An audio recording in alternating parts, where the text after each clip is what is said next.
हाँ भाई, good morning. Mole concept का थर्ड लेक्चर है। लास्ट लेक्चर में हमने क्या किया था, एक तो क्वेश्चन प्रैक्टिस किए थे, ठीक, मोल कॉन्सेप्ट के सारे सोल्व हो गए थे।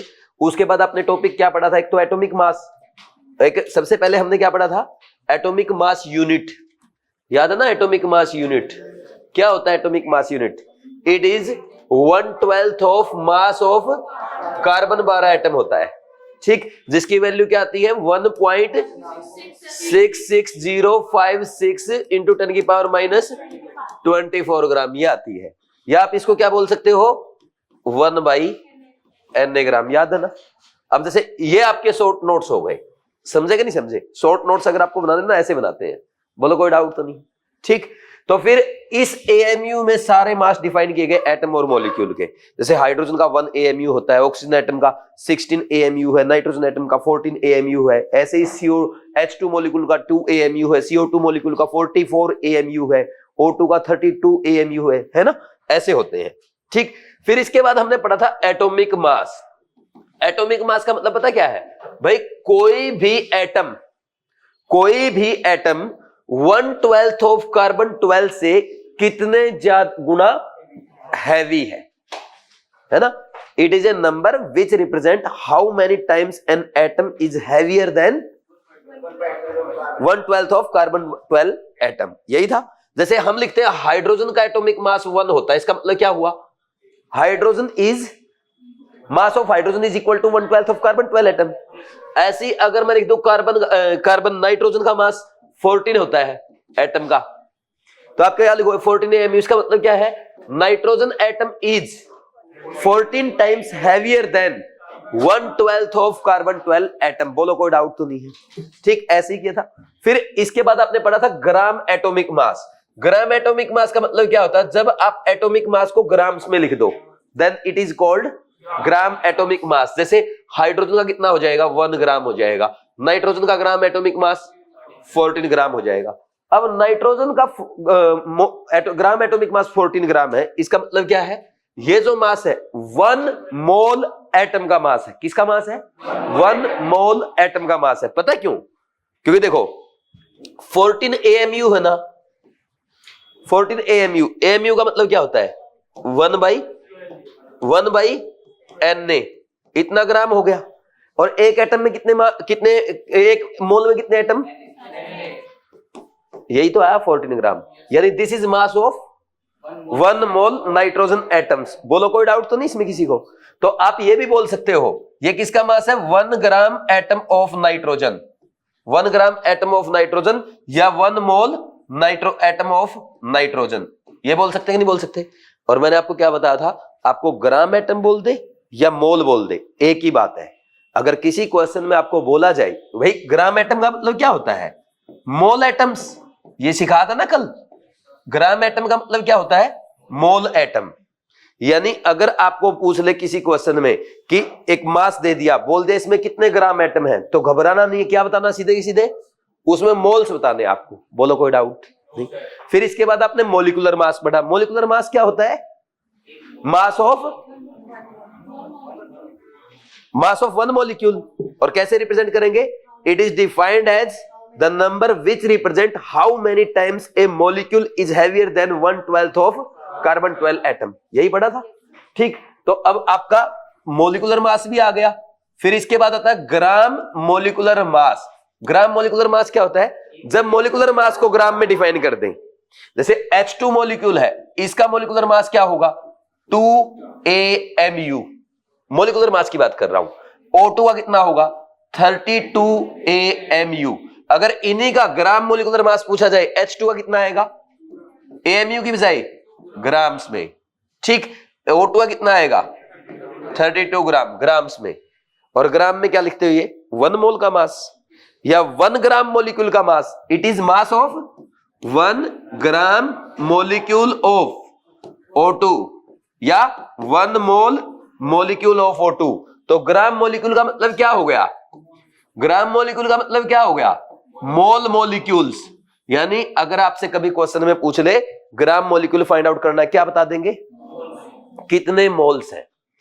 तो कभी ग्राम एटम पूछ ले या ग्राम एटम दे दे, या ग्राम मॉलिक्यूल पूछ ले या ग्राम मॉलिक्यूल दे दे, उसका मतलब सीधा ग्राम मॉलिक्यूल को हटाओ और वहां पे क्या लिख दिया करो, मोल, और मोल आपको सोल्व करना आता है।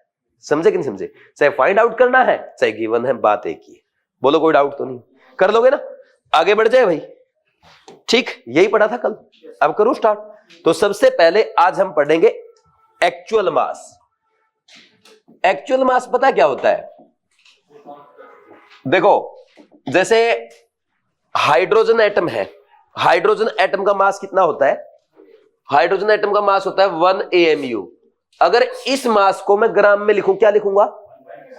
1/Na ग्राम लिख दूंगा ना इसको। सिमिलरली कार्बन का मास कितना होता है? 12 AMU। इसको अगर ग्राम में लिखूं, AMU क्या होता है? 1/Na ग्राम, 12/Na ग्राम। ये ऐसे भी लिख सकते हो, 12 इंटू इसके वैल्यू होती है ना 1.6056 × 10⁻24। ऐसे भी लिख सकते हो, बात एक ही है। ठीक, H2 का मास कितना होता है? H2 का मॉलिक्यूल का 2 AMU, और 2 AMU को ग्राम में लिखेंगे तो 2 इंटू 1/Na ग्राम, या 1 AMU की वैल्यू आपको पता है ये वाली होती है, ये रख दो। तो जब आप किसी एक एटम या एक मॉलिक्यूल का, सिर्फ एक एटम या सिर्फ एक मॉलिक्यूल का मास ग्राम में लिखते हैं, then it is called actual mass. बोलो कोई डाउट तो नहीं? दोबारा रिपीट करूं, आप एटम का मास कैसे लिखते हो? हाइड्रोजन का 1 AMU, कार्बन एटम का 12 AMU, नाइट्रोजन एटम का 14 AMU। तो इसको AMU में लिखने की बजाय अगर आप ग्राम में लिख देंगे, then it is called actual mass. हो गया एक्चुअल मास, लिख लो डेफिनेशन, है ना? पूछ सकता है ना एग्जामिनर, क्योंकि आजकल एग्जामिनर पता क्या करता है? एग्जामिनर आजकल है ना एनसीईआरटी से बाहर नहीं जाता, लेकिन एनसीईआरटी की हर लाइन पूछ रहा है। जैसे अभी जेईई मेंस के जो पेपर आ रहे हैं ना, उसमें एनसीईआरटी में इंट्रोडक्शन में क्या लिखा वो पूछ रखा उसने, match the column coordination compound से। मैंने आपको फर्स्ट डे आते ही क्या पढ़ाया था? पहले पेज पे क्या पढ़ाया कि एनसीईआरटी में मोल कॉन्सेप्ट के पहले इंट्रोडक्शन में स्टार्टिंग में लिखा है cisplatin and taxol are used for treatment of cancer.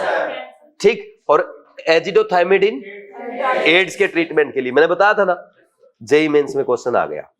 समझे? समझे कि नहीं समझे? और अगर आप कृष्णा बैच में देखोगे ना, मैंने 2 साल पहले बोल रखा है कि मैच द कॉलम यहां से बनेगा। 2022 में मैंने ये बात बोली थी, एग्जामिनर ने 24 में पूछा है। हम एग्जामिनर से 2 साल एडवांस ऑलरेडी, यानी तुम्हारे पेपर में जो क्वेश्चन आएगा मैं करवा चुका हूं, इस बात की गारंटी है। ठीक, तो अब एक्चुअल मास में इसलिए पढ़ा रहा हूं क्योंकि कई बार स्टेटमेंट में यूज कर लेता है एग्जामिनर। ठीक, आते ना स्टेटमेंट वाले क्वेश्चन, लिखो फिर it is the mass of 1 atom, एक एटम का मास या एक मॉलिक्यूल का mass. It is mass of 1 atom और 1 molecule defined in grams. AMU में डिफाइन करने की बजाय किस में लिखते हैं? ग्राम्स में लिखते हैं। तो बताओ, यहां पे अगर मैं आपको बोल दूं actual mass of carbon atom, बताओ कितना आएगा? कार्बन एटम का वैसे तो 12 AMU होता है, और AMU को ग्राम में कन्वर्ट करोगे तो क्या कर दोगे? या तो 1/Na लिख दो इसको, या क्या लिख देते हैं 1.67 × 10⁻24। ये याद रखना, एग्जाम में पूछे जाते हैं कई बार। आजकल एग्जामिनर टफ नहीं पूछ रहा, प्योर एनसीईआरटी पूछ रहा है। ठीक, इनटू में 1/Na लिख दो इतना ग्राम, या वो 1.67 × 10⁻24 लिख दो। ठीक है ना? नेक्स्ट एक एग्जांपल और, एक्चुअल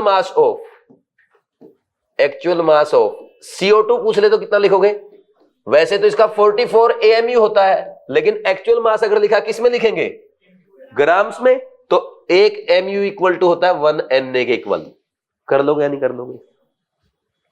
किसी को डाउट दुख दर्द तो नहीं? अब आगे बढ़ जाए, एक लाइन थी बस। नेक्स्ट करें स्टार्ट। अब नेक्स्ट आएगा एवरेज एटॉमिक मास। क्या आएगा? Average atomic mass. अब इसकी जरूरत क्यों पड़ी? सबसे पहला क्वेश्चन तो ये है भाई, एटॉमिक मास, मॉलिक्यूलर मास आप पढ़ ही रहे थे, फिर भी आप एवरेज एटॉमिक मास की क्यों बात कर रहे हैं? क्योंकि बहुत सारे एलिमेंट्स ऐसे होते हैं जो आइसोटोप की फॉर्म में एग्जिस्ट करते हैं। जैसे कार्बन है, कार्बन के 3 आइसोटोप है, carbon 12, 13, 14। Similarly hydrogen, deuterium, tritium, oxygen के भी 16, 17, 18। तो ये जो मास आप लिखते हो ना, हाइड्रोजन का 1, कार्बन का 12, ऑक्सीजन का 16, ठीक, ये सारे मास आप क्या करते हो? जो आइसोटोप है, तीनों आइसोटोप का एवरेज मास लिखा जाता है।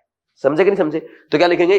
Defined for defined for isotopes, या ऐसे लिख सकते हो defined for elements which have isotopes. सही है ना भाई।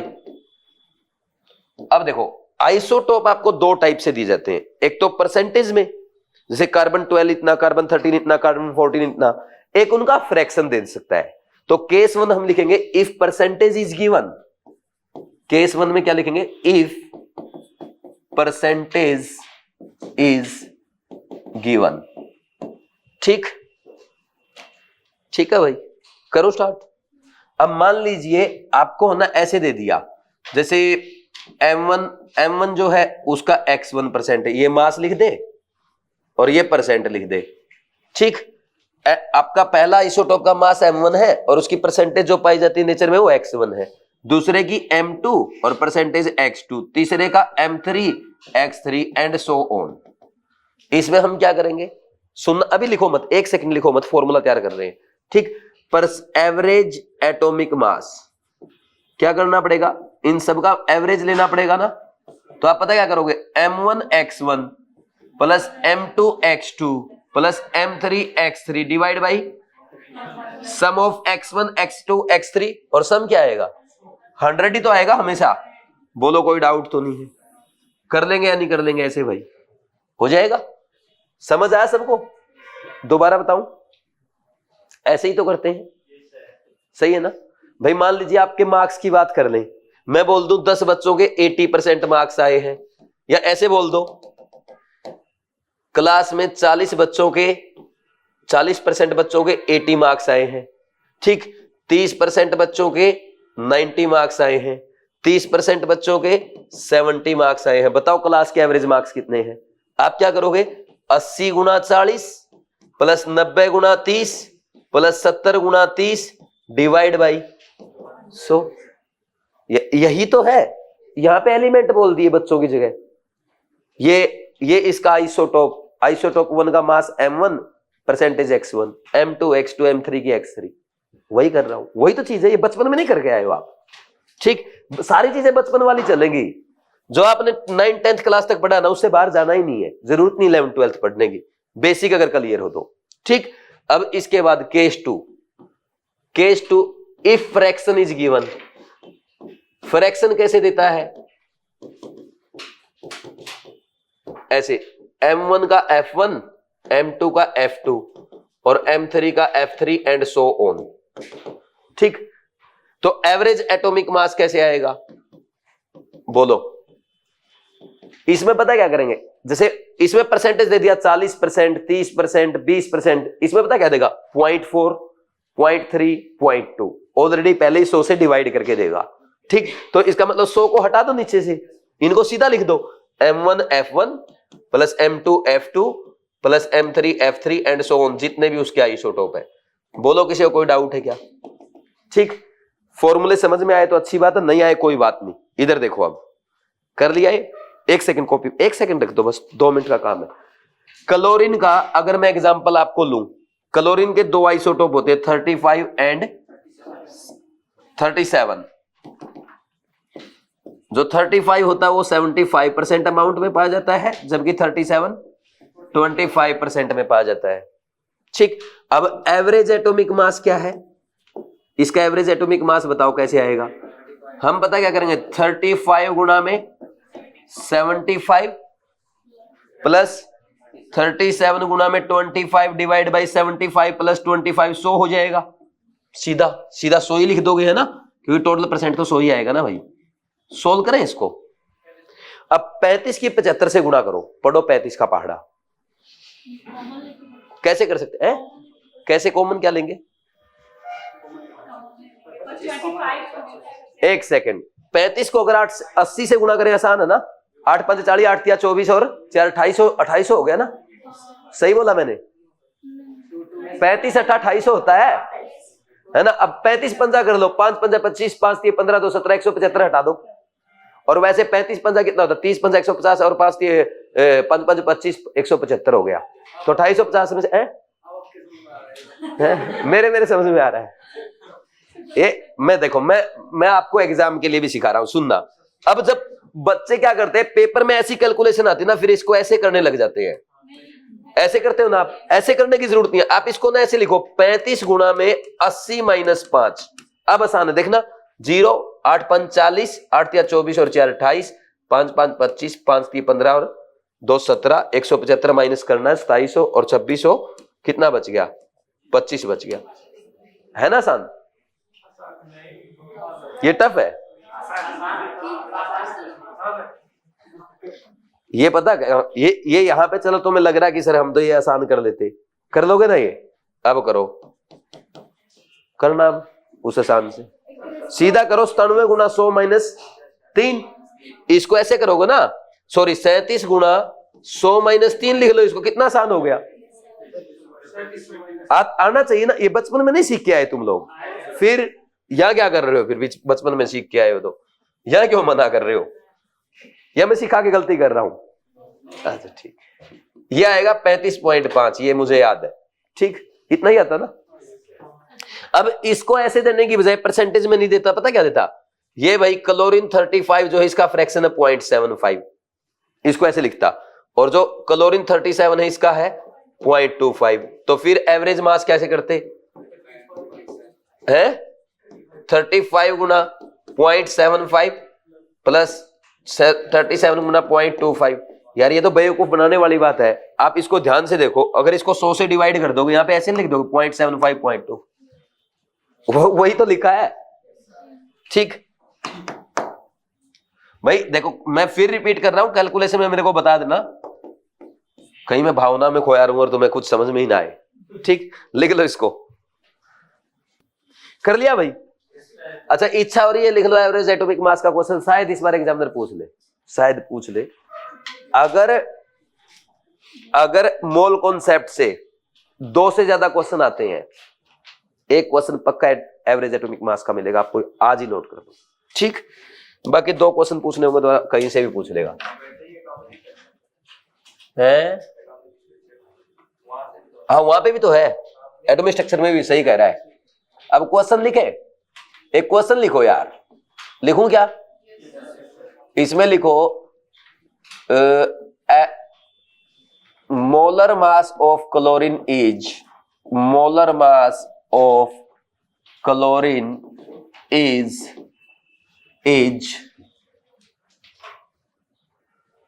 35.5 ग्राम पर मोल। एग्जैक्ट डेफिनेशन बोलना इस क्वेश्चन की कोई है क्या किसी के पास? देन फाइंड रेशियो ऑफ, हाँ जल्दी बोलना, find ratio of chlorine 35 and chlorine 37 respectively in naturally occurring chlorine। Find out कर लोगे या ऑप्शन दूं? 4:1, 3:1, 1:3 एंड 4th is 1:2। करो भाई ट्राई। पहले तो इससे मत घबराना, 35.5 ग्राम पर मोल लिख दिया, मोलर मास को ग्राम पर मोल में लिखा जाता है, एटॉमिक मास को एएमयू में लिखा जाता है, उससे कोई मतलब नहीं, आप नंबर से मतलब रखो, समझे? कुछ बच्चे तो अच्छा बात कर रहा है, एवरेज एटॉमिक मास की है उनकी, और बात यहाँ पे ग्राम पर मोल लिख दिया, उससे कोई फर्क नहीं पड़ेगा। मोलर मास लिखा जाता है ग्राम पर मोल में, एटॉमिक मास या मोलिकुलर मास लिखे जाते हैं एएमयू में। फर्स्ट आंसर आ गया, वेरी गुड। गलत है, सेकंड किस किस का आ गया? इसमें कुछ भी नहीं करना, आप देखो एक बार रुक जाओ, Cl35 is to Cl37 यही दिया है, मैंने क्या किया, इसको x मान लिया और इसको y मान लिया, यही। अब एक काम करो, क्या लिखोगे यहां पे? एवरेज एटॉमिक मास कैसे लिखते हो आप भाई? 35 into x plus 37 into y divide by x plus y will be equal to, कितना दे रखा है? 35.5, ये दे रखा है एवरेज, यही तो एवरेज एटॉमिक मास है। ये फॉर्मूला अप्लाई किया आपने, 35x plus 37y is equal to 35.5x plus 35.5y। अब देखो x को इधर ले आओ, ये 0.5x बच गया, और ये ऐसे लिख लो 0.5x इज इक्वल टू 37 इधर आएगा तो ये कितना 1.5y, तो x अपॉन y कितना बच गया, सॉरी 3:1। ऐसे ही किया था ना, नहीं समझ में आया, टफ है क्या, हो गया। किस किस का ठीक था, जेईई मेंस का क्वेश्चन यही आ जाएगा, क्यों, क्योंकि जो दूसरा मैं इसका करवाऊंगा ना वो आ चुका है नीट में। नेक्स्ट क्वेश्चन बोलो अब नीट वाला, एक सेकंड लिखना क्या किसी को, ये टफ तो नहीं है। Next question, if percentage of isotopes of an element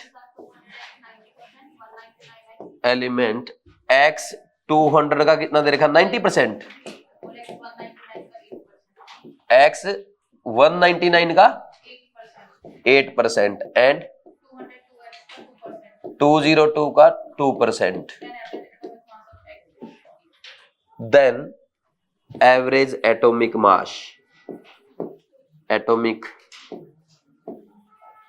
mass of x is, option दूं क्या, 200 AMU, 199 AMU, 202 AMU और कितना है 196, 199 तो हो गया, और बताओ कोई ऑप्शन 198, 201 AMU, 200 आ गया क्या, हाँ पता है मुझे कैसे किया तुम लोगों ने, तुम्हें ट्रिक बता रहे कि हाँ ठीक, लेकिन जिस दिन एग्जामिनर का मूड आएगा ना तुम देख लो पिछले 2-3 साल के क्वेश्चन उठा के, है ना, ऑप्शन कैसे आते हैं याद है ना, नहीं याद है, कराऊं याद, नीट 2022 का था ना शायद वो क्वेश्चन, एक 292.29 ऐसा कुछ ऑप्शन था, 19, कोई बात नहीं वो हो जाएंगे, देखते ही हो जाएंगे, ठीक। कैलकुलेशन करनी पड़ेगी दोस्तों, 3 क्वेश्चन आते हैं ऐसे हर साल, 2 या 3 क्वेश्चन, और वो 2 या 3 क्वेश्चन पेपर में स्टार्टिंग में नहीं करने हैं, लास्ट के 15 मिनट में करने, ये बात का ध्यान रखना है, क्योंकि जिस बच्चे ने वो लास्ट वो 2 या 3 क्वेश्चन जो टफ आए, जिनमें कैलकुलेशन लेंथी आई, वो पहले किए वो गया, चाहे भले ही आपको कितना ही पक्का आता, मान लीजिए आपको ना मोल कॉन्सेप्ट का ही क्वेश्चन आ रहा है लेंथी, आपको आता है, मैंने क्लास में कराया है, फिर भी आपको विश्वास थोड़ा होता है इसका ये आंसर आएगा, चेक तो करते हो ना एक बार, तो उसको लास्ट में करना है, नहीं तो टाइम वेस्ट हो गया ना, दिक्कत हो जाएगी। करे भाई एवरेज एटॉमिक मास बताओ क्या आएगा, देखो 200 गुणा 90 प्लस 199 गुणा 8 प्लस 202 गुणा 2 बटे 100, ठीक है, 200 गुणा 90 होता है 18,000 है ना, ठीक है, प्लस 199 को जब 8 से गुणा करेंगे पता कितना आएगा 1592, कैसे किया 200 माइनस 1 इंटू 8 1600 माइनस 8, कितना जल्दी हो गया, है ना फायदा, ऐसे लिख लिया करो, अगर किसी को कैलकुलेशन नहीं करनी आती तो फ्रैक्शंस लिखना सीखो, फास्ट होंगे कैलकुलेशन, है ना, कितना आएगा 1592 और प्लस 404 डिवाइड बाई 100, अब जोड़ दो 4 और 2 6 हो गया भाई, और ये 0 9 ये 9 हो गया, ये 5 और 4 9 और 8 1 9 और 1 ये आ गया, इतना यू, कितना लिखोगे आंसर 200 आएगा, ठीक है ना। ये नीट का क्वेश्चन है भाई, सारे एग्जाम में क्वेश्चन क्लास में ही हो जाएंगे, क्योंकि देखो कई बार क्या है रिपीट भी होता है, और जेईई मेंस के तो कॉपी करता ही करता है नीट, ठीक। करें स्टार्ट। अब इसके बाद नेक्स्ट एक वो फॉर्मूला मास होता है, एक फॉर्मूला मास आपने सुना होगा, फॉर्मूला मास में पता क्या है, फॉर्मूला मास कुछ भी नहीं है यार, जो आपके आयोनिक क्रिस्टल्स है ना उनके लिए डिफाइंड है, आपके एनसीईआरटी में भी है, defined for ionic crystals, defined for ionic crystals. जैसे अगर हम बात करें कौन से क्रिस्टल की, NaCl की बात कर लो, तो NaCl का ना तो हम मोलिकुलर मास बोलते, ना हम एटॉमिक मास बोलते, क्यों नहीं बोलते, क्योंकि इसमें ना तो मॉलिक्यूल है और ना इसमें एटम है, क्या है इसमें आयंस है, तो आयंस के लिए कौन सा डिफाइन कर दिया, फॉर्मूला मास। तो कितना आएगा, इसका फॉर्मूला मास लिखो। याद है तो अच्छी बात है, वैसे जरूरत नहीं पड़ती है। सोडियम का है 23 और इसका होता है 35.5, ये 55.85 यूनिफाइड या AMU लिख सकते हो। ठीक है, ये लिख लो एक बार, आगे बढ़ जाए। अब देखो फॉर्मूला मास पता है क्या है, सिर्फ आयंस के आयनिक कंपाउंड के लिए डिफाइन है, जैसे NaCl, KCl, K2SO4, Na2SO4, CaCl2 इनके लिए, क्योंकि हम एटॉमिक मास किसके लिए डिफाइन करते हैं, एटम्स के लिए, और मोलिकुलर मास मॉलिक्यूल्स के लिए, molecule like H2, Cl2, Br2, CO2, ठीक, N2O, N2O5, ये मॉलिक्यूल्स है जो कोवलेंट कंपाउंड है। जो आयनिक कंपाउंड होते हैं ना, जिसमें आयंस होते हैं, प्लस माइनस, कैटायन और एनायन होता है, उसके लिए फॉर्मूला मास बोलते हैं। बस बात वही है यार, आप ये बोल दो आयनिक कंपाउंड का मॉलिक्यूलर मास फॉर्मूला मास कहलाता है। समझे कि नहीं समझे, आगे बढ़ जाए। नेक्स्ट, अब इसके बाद हेडिंग लिखो भाई, law of chemical combination. Law of chemical combination, इसमें कितने लॉ पढ़ते हैं हम लोग, 5 लॉ पढ़ेंगे। कौन सा law of mass conservation, law of definite proportion, law of multiple proportion, Gay Lussac law of gaseous volumes और अवागाद्रोस लॉ। पांचों लॉ इंपॉर्टेंट है। अभी पिछले 2-3 साल से एग्जामिनर ने यहां से भी क्वेश्चन नहीं पूछा है, तो यहां से अच्छे क्वेश्चन बन सकते हैं। थियोरेटिकल पार्ट है, अच्छे समझना है, बहुत ज्यादा आसान। करूं स्टार्ट, ठीक। सबसे पहला लिख लो आप लॉ ऑफ मास कंजर्वेशन। जब मैं बोल दूं ना, अब कॉपी पेन रख दो, तभी रख देना, ठीक है। लॉ ऑफ मास कंजर्वेशन, पहला पॉइंट जो याद करने की जरूरत नहीं है, किसने दिया था, वैसे आजकल पूछ भी सकता है एग्जामिनर मैच द कॉलम करके। लॉ ऑफ मास कंजर्वेशन किसने दिया, लेवोसियर ने। Lavoisier is also known as father of chemistry, पता ना। अरे जो तुम कोचिंग में ऑक्सफोर्ड में सुनते हो वो फादर वादर नहीं है, वो तो ऐसे ही हवाबाज है। तुम सुनते हो फादर ऑफ थर्मोडायनेमिक्स, तुम्हारी कोचिंग में होता ना, father of botany, father of ecology, है ना कोटा में, वो फादर है ना, समझ गए ना तुम। वो असली फादर नहीं है, लेवोसियर असली फादर है केमिस्ट्री के, वो नकली फादर है। वो सेल्फ क्या बोलते हैं उसको, सेल्फ डिक्लेयर्ड है ना, ठीक, कोई बात नहीं। Law of mass conservation, Lavoisier ने दिया था ये law, he is called father of chemistry, ठीक। सबसे पहली बार एटम्स एलिमेंट्स को इन्होंने क्लासिफाई किया था ना, मेटल और नॉन मेटल में। उस टाइम बहुत कम एलिमेंट थे। ये 18वीं सदी के आदमी है, लगभग आज से 200 साल पहले के आदमी है, ठीक। फिर अब देखो, लॉ ऑफ मास कंजर्वेशन ये कहता है mass can neither be created nor be destroyed, आप but it can be converted from one form to another form. Mass को ना तो हम खत्म कर सकते हैं ना बना सकते हैं, इसको एक फॉर्म से दूसरी फॉर्म में कन्वर्ट किया जा सकता है। समझ आया कि नहीं, लिख लो, जैसे एनर्जी कंजर्वेशन पढ़ते हो ना, वही है ये, ठीक। It states that mass can neither be created, statement भी इंपॉर्टेंट है, कई सोचोगे सर ऐसे ही थियरी लिखवा रहे हैं, एनसीईआरटी में है, can neither be created nor be destroyed. फालतू चीज तो मैं खुद ही लिखवाऊंगा, टाइम कम है। Can neither be created nor be destroyed but it can be converted, from one form to another form. कितनी बढ़िया बात बताइए, देखना केमिस्ट्री में कितनी बढ़िया एप्लीकेबल है ना। इधर सुनना, जैसे कैल्शियम कार्बोनेट है, ये कैल्शियम कार्बोनेट को डिकम्पोज करूंगा मैं, ठीक। क्या बनेगा, कैल्शियम ऑक्साइड बनता है इस रिएक्शन में, और साथ में CO2 गैस रिलीज होती है, ठीक। बस एक बार इसको ये लिखा आपने, कैल्शियम कार्बोनेट को डिकम्पोज करेंगे, कैल्शियम ऑक्साइड प्लस CO2 बनेगा।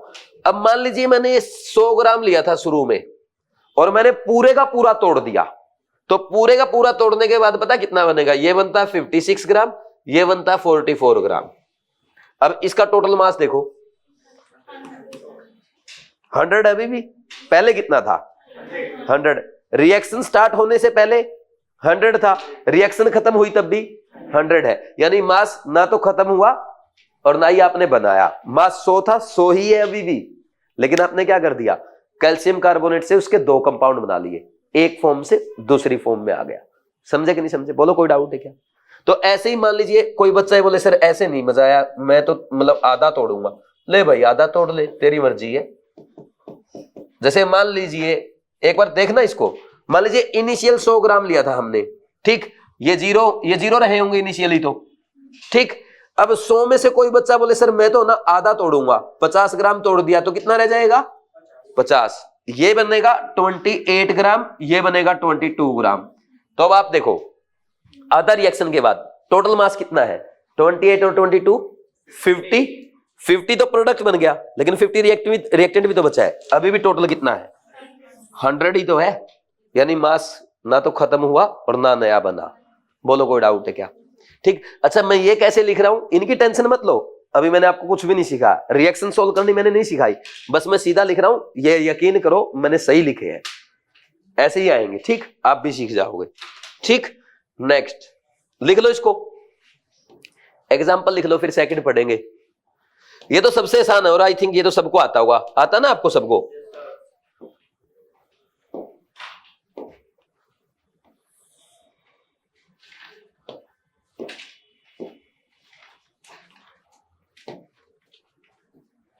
अनिल यहाँ पे ना बिल्कुल बीच में एक निशान लगा दे, फिर यहां से मैं निशाना लेके सीधी यहाँ लाइन लगा दिया करूंगा।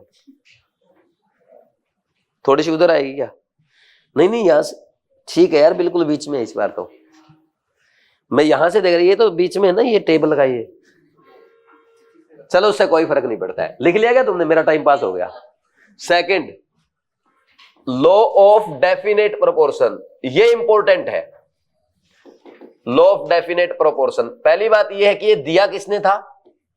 एक बार यार इनके नेम देख लेना, क्योंकि एनसीईआरटी में लिखे हुए। किसने दिया थे? प्राउस्ट ने। प्राउस्ट थे एक साइंटिस्ट, उन्होंने ये लॉ दिया था, ठीक। क्योंकि कई बार एग्जामिनर पता क्या करता है, इधर लिखा law of mass conservation, law of definite proportion, law of multiple proportion, और इधर नेम लिख दिया साइंटिस्ट। मैचदा कॉलम करो भाई, पढ़ के आए ना खूब मोल कॉन्सेप्ट, सर ने खूब प्रैक्टिस करा था ना। चलो बताओ किसने दिए थे? एनसीईआरटी में लिख रखा भाई। अरे जब वो इंट्रोडक्शन से क्वेश्चन बना रहा है, ये क्वेश्चन क्यों नहीं बना सकता है? और बायो में तो आते हैं आपके, और बायो में आता तो केमिस्ट्री में आ सकता है। समझे कि नहीं समझे? जो चीज मैं बोलूंगा रटनी वही है, सब कुछ नहीं रटना। कहीं कल से पूरी उसको काली कर दो एनसीईआरटी को रट के, मैं बताऊंगा, ठीक। वो टेंशन तुम्हें नहीं लेनी, लेकिन ये याद कर लेना, ठीक। करूं start? Law of definite proportion ये कहता है भाई एक कंपाउंड जो है उसका सोर्स ऑफ ओरिजिन कुछ भी है, या वो किसी भी मेथड से आपने बनाया है, उसमें एलिमेंट्स के मास का जो रेशो है वो हमेशा क्या रहेगा? फिक्स रहेगा। जैसे फॉर एग्जांपल अगर हम पानी ले, पानी में कौन से एलिमेंट है? हाइड्रोजन और ऑक्सीजन। हाइड्रोजन कितना है? 2, और ऑक्सीजन कितना? 16। तो 1:8 के रेशियो में है ना ये। तो प्राउस्ट ने बोला भाई आप वाटर है ना, मास्टर के घर से ले आओ, बच्चों के घर से ले आओ, ठीक, कोटा से लो, मध्य प्रदेश से लो, झारखंड से लो, यूएसए का लो, नल का वाटर लो, नदी का पानी लो, बादलों का पानी लो, तालाब का पानी लो, लेकिन वो पानी जो है उसमें उसके एलिमेंट्स के मास का रेशियो हर जगह क्या मिलेगा? 1:8। What is no, it doesn't matter what is the method of preparation of source of origin. बोलो कोई डाउट नहीं? और इसमें ना कोटा के गंदे नालों का पानी भी निकलूड है, ठीक। कोटा के क्या फेमस तुम्हें नहीं पता? नाले फेमस है, ठीक। दो ही चीजें कोटा में, या तो मंदिर है या नाले हैं, तीसरी चीज नहीं। मंदिर तो हर गली में है, पार्क भी है, ये बात सही, पार्क, हाँ। इट स्टेट्स दैट, जो दिमाग में है वही तो जुबान पे है? इट स्टेट्स दैट, क्या लिखेंगे?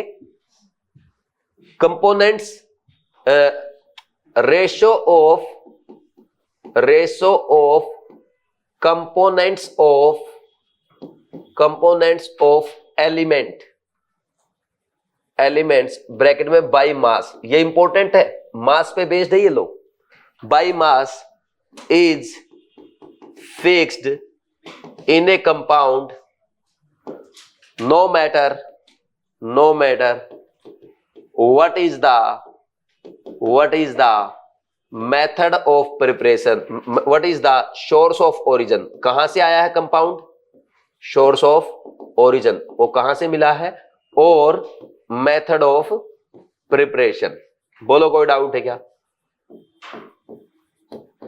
भाई? ये मैटर नहीं करता कि आपने उस कंपाउंड को बनाया कैसे है या किस ओरिजिन से वो आपको मिला है, उसमें एलिमेंट्स के मास का रेशो हमेशा क्या रहेगा, फिक्स रहेगा। बोलो कोई डाउट नहीं है ना? जैसे हम एक काम करते हैं, यहां लिख दो ना आप, रेन वाटर, अच्छा ये हमारे नल का पानी, टैप वाटर, ठीक, इसमें हाइड्रोजन और ऑक्सीजन का रेशो 2:16 बाई मास, ठीक।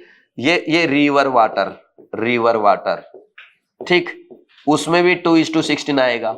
यहां लिख दो तालाब का पानी, ठीक। बस बहुत ना एग्जाम्पल इतने ही, मेरे घर का पानी, आपके घर का पानी, उसके घर का, इसके घर का, सबका क्या आएगा, 2:16 ही रेशियो आएगा हाइड्रोजन और ऑक्सीजन के मास का। सही है ना? एक एग्जांपल और कराऊं, जैसे आप एक काम करो, ये मैंने लिख दिया एटमॉस्फेरिक CO2, आप एटमॉस्फेरिक CO2 ले लो या रेस्पिरेशन वाली ले लो, ठीक। तो इनमें कार्बन और ऑक्सीजन के मास का रेशियो क्या आएगा, 12:32। और जरूरी नहीं है कि आप यही सोर्स लो, आप बना भी सकते हो। जैसे मान लीजिए मैं कैल्शियम कार्बोनेट को डिकम्पोज करता हूं, ठीक, उससे क्या मिलेगी, कैल्शियम ऑक्साइड प्लस CO2, इसमें भी कार्बन और ऑक्सीजन के मास का रेशियो क्या आएगा, 12:32। आप इसके अलावा और ले लो, कंबसन वाली CO2 ले लो, किसी का कंबसन कर दो, कहीं से भी कोई भी CO2 लो, उसमें कार्बन और ऑक्सीजन के मास का रेशियो क्या आएगा, 12:32। इसको पता कैसे याद रखते हैं? मैं ऐसे याद रखता हूं, ratio of mass of elements is definite, fixed. Source of origin कुछ भी है, मेथड ऑफ प्रिपरेशन कुछ भी, समझे कि नहीं समझे? मैं सिर्फ इस वर्ड से याद करता हूं, मुझे याद नहीं होती चीजें, मैं एक चीज पकड़ लेता हूं। हेडिंग से ही तो होती है। अरे पहले कॉन्सेप्ट बनते हैं, कॉन्सेप्ट से हेडिंग बनाई जाती है। तो कॉन्सेप्ट से अगर हेडिंग आई तो हेडिंग से आप कॉन्सेप्ट याद कर सकते हो। नहीं समझे? मैं तो ऐसे ही याद करता हूं, लिखो जल्दी से।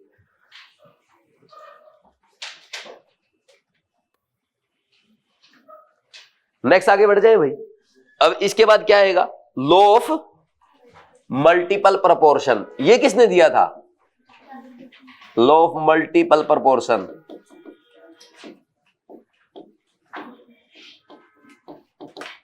ये हर जगह मिलेगा बंदा आपको, कौन, डाल्टन, गिवन बाय डाल्टन, है ना, डाल्टन ने दिया था, ठीक। करे स्टार्ट। अब डाल्टन ने देखो कितना बढ़िया लॉ दिया। ये पता क्या कहता है कि दो एलिमेंट्स मिलके अगर डिफरेंट कंपाउंड बनाएंगे तो एक एलिमेंट का फिक्स मास दूसरे एलिमेंट के डिफरेंट मासेज के साथ जब रिएक्ट करेगा तो ये डिफरेंट मासेज का रेशियो क्या आएगा, होल नंबर में आएगा। नहीं समझे? मैं दोबारा समझाता हूं। जैसे मैं एक काम करता हूं, हाइड्रोजन लिया मैंने और मैंने ऑक्सीजन ले लिया, ठीक। अब मैं कहता हूं कि हाइड्रोजन और ऑक्सीजन से मैं डिफरेंट कंपाउंड बना रहा हूं। पहले मैंने हाइड्रोजन का मास फिक्स कर दिया और ऑक्सीजन का 16 ले लिया, ठीक। तो क्या बन गया, वाटर बन गया। फिर मैंने क्या किया, हाइड्रोजन का मास फिक्स रखा लेकिन इस बार ऑक्सीजन का कितना ले लिया, 32। क्या बनता है, H2O2। समझ आ? बोलो कोई डाउट है क्या? क्या बोल रहा है, जब दो एलिमेंट्स कंबाइन करके डिफरेंट कंपाउंड्स बनाते हैं तो एक कंपाउंड का फिक्स मास एक एलिमेंट का फिक्स मास दूसरे एलिमेंट के डिफरेंट मासेस के साथ जब रिएक्ट करता है डिफरेंट कंपाउंड बनाने के लिए, उनका रेशियो क्या आएगा, होल नंबर 16:2। आया कि नहीं आया? और एग्जांपल करते हैं, देखो मान लीजिए हम कार्बन और ऑक्सीजन एलिमेंट ले लें। मान लीजिए कार्बन का फिक्स मास कर दिया 12, ठीक, और 12 को रिएक्ट करा गया ऑक्सीजन के 16 मास के साथ, तो क्या बनेगा, कार्बन मोनोऑक्साइड। और फिर आपने कार्बन का 12 ही रखा लेकिन इस बार ऑक्सीजन का 32 ले लिया, क्या बनेगा, CO2। तो जब दो डिफरेंट एलिमेंट्स कंबाइन करते हैं आपस में डिफरेंट कंपाउंड बनाने के लिए, तो एक एलिमेंट का फिक्स मास दूसरे एलिमेंट के डिफरेंट मासेस के साथ रिएक्ट करेगा, तो क्या करेंगे, simple whole number ratio bear करेंगे। समझ आया कि नहीं? कर लोगे? This is law of multiple proportion. देखो इनकी डेफिनेशन थोड़ी सी ना अटपटी लगती है पढ़ने में, लेकिन एग्जांपल से याद करोगे बहुत आसान है, इसलिए मैं एग्जांपल पहले कराता हूं। समझ आया कि नहीं? लिखूंगा भाई डेफिनेशन या दोबारा बताऊं एक बार और? एक बार डेफिनेशन लिख लेते हैं फिर दोबारा बता देता हूं। लिखो, इट स्टेट्स दैट, या ऐसे लिख लो, according to this law when two elements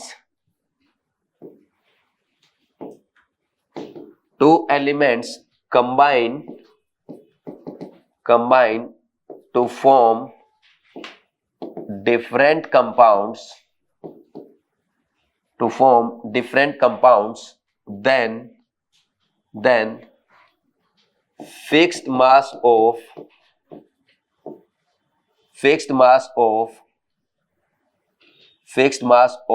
one element combine with different masses of fixed mass of one element combined with different masses of other element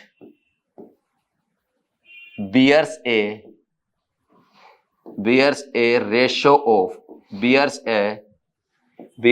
simplest ratio of whole number।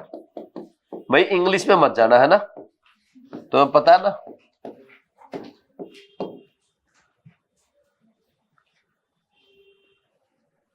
ठीक, chemistry समझ लो। English मुझे पता ना, मेरी समझ में नहीं आएगी, थोड़ी ज्यादा हाई फाई है, ठीक, इसलिए पहले ही प्रिकॉशन जरूरी है। ठीक, मैं फिर समझाऊंगा आपको ये डेफिनेशन क्या है। एनसीईआरटी में कुछ और लिख रही है, एनसीईआरटी वाले लिख लो एज इट इज, एनसीईआरटी में थोड़ी और टफ हो गई। करूं स्टार्ट? देखो लिख लिया ना सबने, फिर वापस आ जाओ। देखो H2O बनेगा और H2O2 बनेगा, कितने एलिमेंट से बना? 2 एलिमेंट से, जब हाइड्रोजन और ऑक्सीजन ने कंबाइन किया। यहां पे आप अगर देखें, हाइड्रोजन का दोनों जगह फिक्स मास है, ठीक, और ऑक्सीजन के डिफरेंट मासेस के साथ कंबाइन कर रहा है कि नहीं कर रहा? तो ये ऑक्सीजन का डिफरेंट मासेस जो है किस रेशियो में आ रहा है? 1:2 के रेशियो में आ रहा है कि नहीं आ रहा? अब समझ में आ? तो ये बोलता है कि जब डिफरेंट एलिमेंट्स कंबाइन करते हैं, 2 डिफरेंट एलिमेंट, ध्यान देना ये 2 एलिमेंट की बात है, 2 से ज्यादा एलिमेंट की बात नहीं करेंगे। यानी H2SO4 के लिए एप्लीकेबल नहीं है, क्योंकि इसमें क्या आ गए? हाइड्रोजन, सल्फर और ऑक्सीजन, 3 एलिमेंट आ गए। तो इसको अंडरलाइन करो, ये गलती एग्जामिनर आपसे एग्जाम में करवा सकता है। ठीक, तो जब 2 एलिमेंट कंबाइन करते हैं डिफरेंट कंपाउंड बनाने के लिए, तो एक एलिमेंट का जो फिक्स मास है वो दूसरे एलिमेंट के डिफरेंट मासेस के साथ रिएक्ट करेगा, तो उन डिफरेंट मासेस का जो रेशियो आएगा वो that will be whole number ratio. बोलो कोई डाउट है क्या? एक एग्जांपल और, अगर CO और CO2 बनेंगे, कौन कौन कंबाइन कर रहा है? Carbon and oxygen. कार्बन का मास 12 है दोनों जगह, फिक्स मास ऑक्सीजन के डिफरेंट मासेस के साथ रिएक्ट कर रहा है, जो होल नंबर रेशियो में आ रहे हैं। बोलो कोई डाउट है क्या किसी को? कर लोगे ऐसे? ये एग्जांपल्स लिख लो अब।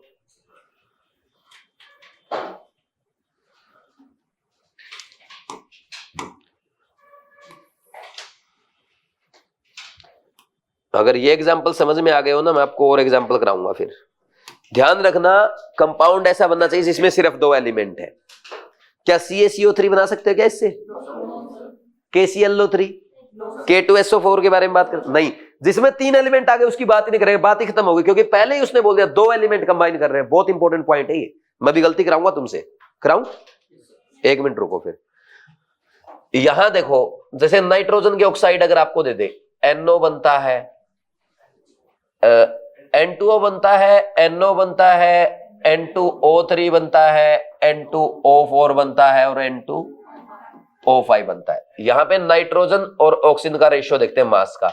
नाइट्रोजन का हर जगह कितना है? 28, यहां 14 है, 28, 28, 28, और ऑक्सीजन का 16, 16, 48, 4 ऑक्सीजन 64, 80। इसको भी 2 से गुना कर दो ताकि हर जगह मास क्या हो जाए, ये देखो कितना हो गया हर जगह 28 हो गया। तो नाइट्रोजन का फिक्स मास ऑक्सीजन के डिफरेंट मासेस के साथ रिएक्ट कर रहा है डिफरेंट कंपाउंड्स बनाने के लिए। तो डिफरेंट मासेस का रेशियो क्या आ रहा है, होल नंबर रेशियो आ रहा है कि नहीं आ रहा। अब समझ में आ, बोलो कोई डाउट है क्या? और एग्जांपल दूं या कर लोगे? कर लेंगे ना, बोलो कोई डाउट है क्या? अब सुनो, क्या किसी ने सोचा ऐसा क्यों हो रहा है कि ये जो है इसका जो मास है ये होल नंबर रेशियो में क्या आ रहा है, कोई बता सकता है? अब देखो ये याद कैसे रहेगा, डाल्टन ने क्या दिया था, एटॉमिक थ्योरी, यानी डाल्टन ने किसकी बात की थी, एटम्स की बात की थी। तो डाल्टन ने क्या सोचा भाई, एक फिक्स सब्सटेंस ले लिया आपने, जैसे H2 ले लिया, H2 में कितने हो गए, 2 हाइड्रोजन एटम। अब एक बार तो इसकी ऑक्सीजन के एक एटम के साथ रिएक्ट कराओ, एक बार हाइड्रोजन के 2 एटम को ऑक्सीजन के 2 एटम के साथ रिएक्ट कराओ, तो ये बनेगा H2 और ये बनेगा H2O2। अरे एक एटम का मास 2 एटम का मास ऑलरेडी 1:2 के रेशियो में आएगा यार, बेवकूफ क्यों बना रहा है? नहीं समझे? इजी है ना, दोबारा बताऊं? Clear, very good. अब क्वेश्चंस पूछूंगा मैं, लिख लो आप इसको। अब questions, which of the following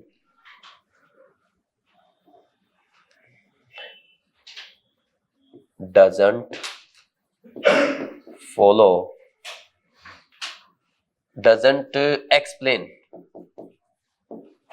law of multiple proportion. एक ही क्वेश्चन में बहुत सारे ऑप्शन बना देता हूं, उसी से हो जाएगा। क्यों बार बार यार क्वेश्चन लिखने, टाइम कम है ना, क्योंकि समझना ज्यादा इंपॉर्टेंट है, टाइम वेस्ट करना इंपॉर्टेंट नहीं है।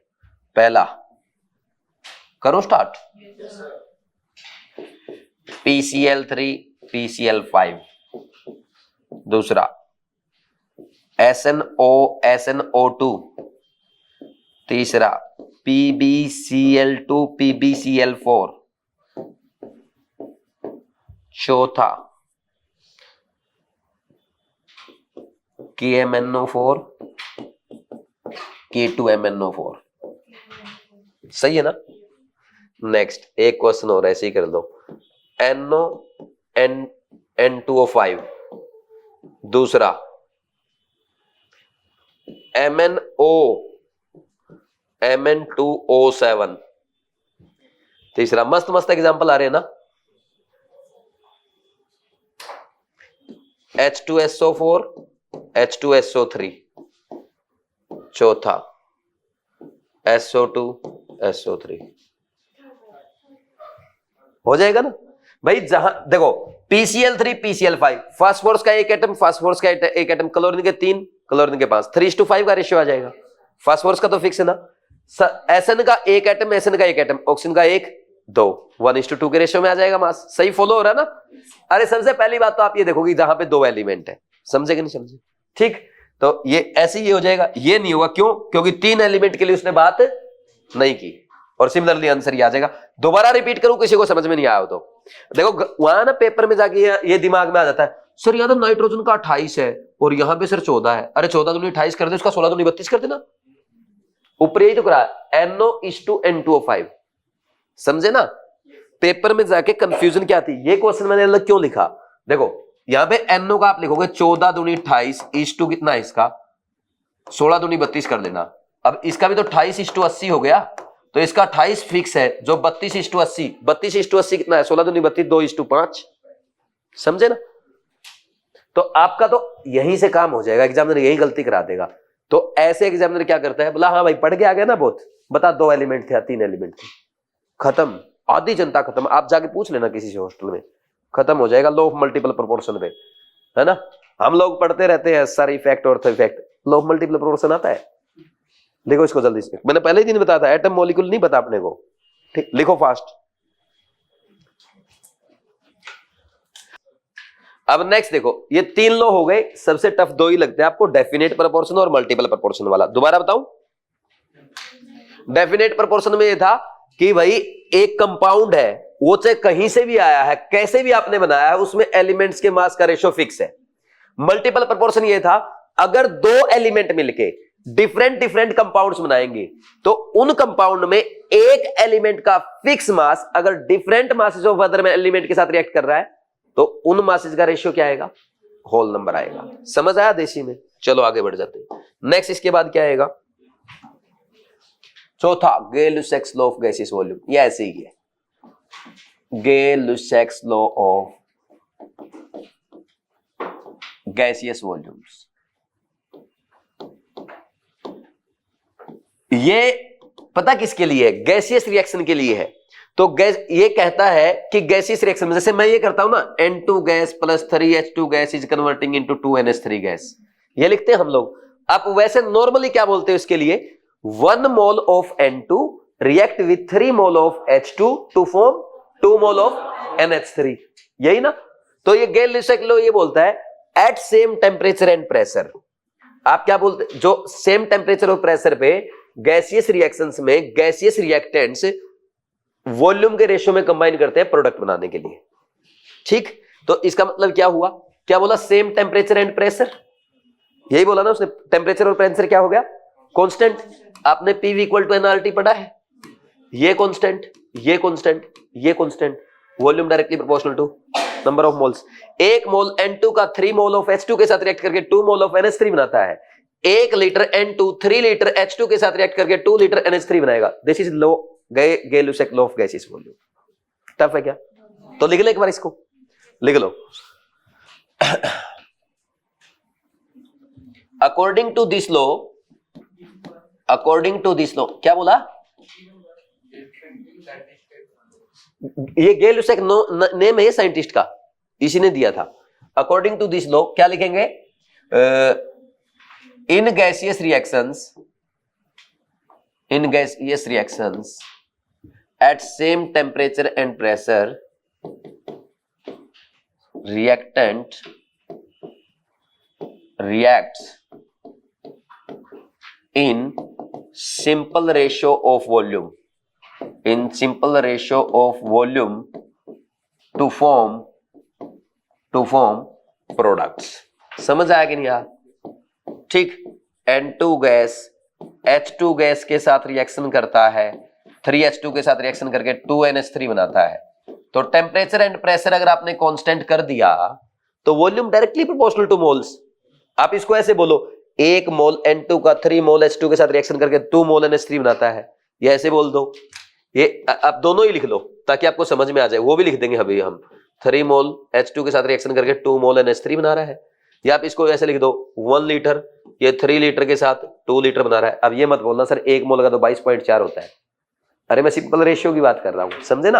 आप इसको ऐसे भी लिख सकते हो, 1V 3V के साथ रिएक्शन कर गए, इसका 2 वॉल्यूम बना रहा है। क्यों, कहां से आया, PV इक्वल टू nRT सबको पता है। प्रेशर टेम्परेचर आपने कांस्टेंट कर दिया, R कांस्टेंट होता है, volume directly proportional to number of moles. यानी जो मोल्स का रेशियो लिख रहे हो वही किसका रेशियो बोल सकते हो, वॉल्यूम का रेशियो बोल सकते हो। बोलो कोई डाउट नहीं ना? ये हो गया भाई, और करें, लिख लो एग्जांपल जल्दी से, फिर last law of chemical combination का।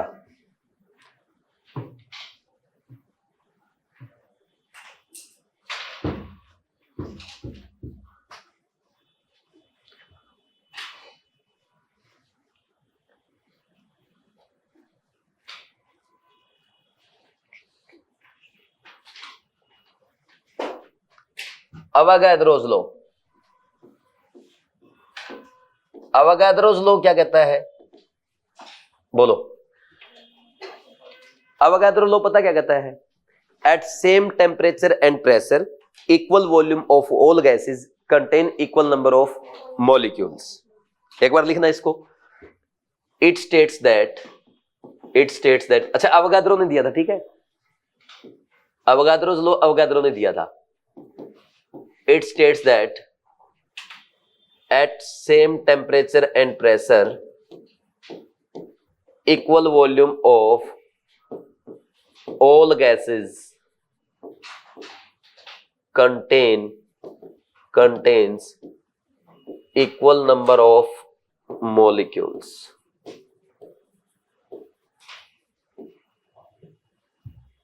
कैसे? सेम टेम्परेचर एंड प्रेशर पे आप क्या लिखते हो?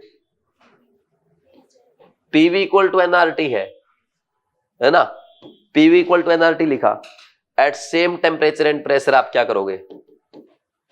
Volume directly proportional to number of moles. और नंबर ऑफ मोल्स क्या होता है? एन क्या होता है?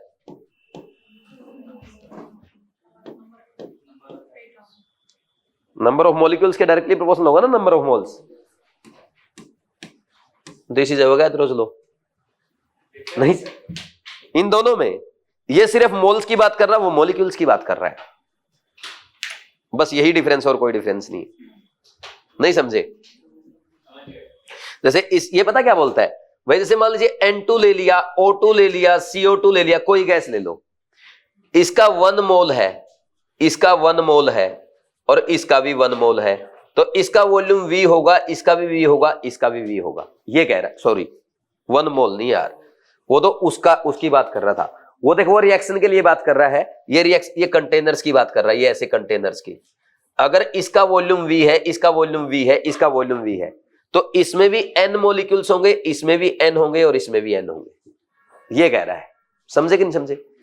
ये रिएक्शन की बात नहीं कर रहा, वो रिएक्शन की बात कर रहा है। वो बोल रहा है कि रिएक्शन में है ना, गैसियस रिएक्शन में जो गैसेस रिएक्ट कर रही है, तो वो मोल्स के रेशियो में बोल दो या वॉल्यूम के रेशियो में बोल दो, सेम टेम्परेचर और प्रेशर पे। समझे? ये क्या बोल रहा है, ये अलग गैस, ये अलग गैस, ये अलग गैस, 3 कंटेनर में, तीनों का अगर वॉल्यूम इक्वल है ना, तो तीनों में मॉलिक्यूल्स भी इक्वल होंगे। समझे कि नहीं समझे? आया समझ में? हिंदी मीडियम वालों को आ रहा, जो 2-4 थे, आ रहा ना तुम लोगों को? दोबारा रिपीट करूं? इनमें डिफरेंस समझ में आया दोनों लो में तुम्हें, लास्ट वालों में? या ऐसे लिख लो, बल्कि तुम H2 है, O2 है, CO2 है, अगर इसका वॉल्यूम V है, इसका वॉल्यूम V है, इसका वॉल्यूम V है, तो मॉलिक्यूल्स इसमें N, इसमें N, इसमें N। ठीक?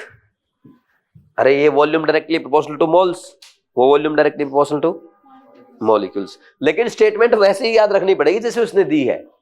वो तो थियरी है ना, उसमें मैं क्या कर सकता हूं, मैं तुम्हें समझा सकता हूं, थियरी को थोड़ा चेंज कर सकता हूं। अरे बड़े बड़े लोग सर अपनी स्टेटमेंट देके गए, मैं उनकी स्टेटमेंट चेंज कर दूं, मेरी औकात है क्या? नहीं है। एक होता है एटोमिसिटी, एक बात का ध्यान रखना, एक गलती होगी तुमसे यहां पे। एटोमिसिटी क्या होता है? Number of atoms in A molecule, number of atoms in A molecule. ये अलग टॉपिक है ना, लेकिन यहां क्यों लिखवा रहा हूं अभी समझ में आ जाएगा। जैसे हीलियम की एटोमिसिटी कितनी है? 1, H2 की कितनी है? 2, अच्छा O2 की कितनी है? 2, O3 की कितनी है? 3, CO2 की कितनी है? SO3 की कितनी है? 4। ठीक, तो एग्जामिनर पता क्या करेगा, यहां पे इस क्वेश्चन को लिखेगा, इस स्टेटमेंट को लिखेगा एज इट इज, एटम्स लिख देगा, असर्शन रीजन बना लेगा। क्या हो जाएगी स्टेटमेंट? गलत हो जाएगी। समझे कि नहीं समझे? भाई ये जो गैसेज हमने लिखी है ना, यहां पे उनके मॉलिक्यूल सेम है। एटम तो इसमें 2n आएंगे, इसमें 2n आएंगे, इसमें कितने आएंगे? 3n आएंगे ना उसमें तो एटम। तो एटम सेम होने की बात नहीं है, सिर्फ और सिर्फ किसकी बात है? मॉलिक्यूल्स के सेम होने की बात है। दोबारा बताऊं मैंने क्या बोला? दोबारा बताऊं क्या गलती करा सकता है एग्जामिनर? देखो अब एग्जामिनर पता क्या लिखेगा, असर्शन रीजन आते हैं आजकल, स्टेटमेंट 1, 2 आती है, वो लिख देगा Avogadro law states that at same temperature and pressure equal volume of all gases contain equal number of atoms. ये असर्शन हो गया मान लीजिए। ठीक, अब ये सही है गलत? गलत है। रीजन पता क्या लिखेगा? रीजन तुम्हें सेटिस्फाइंग लिखेगा। वो कैसे लिखेगा रीजन सेटिस्फाइंग?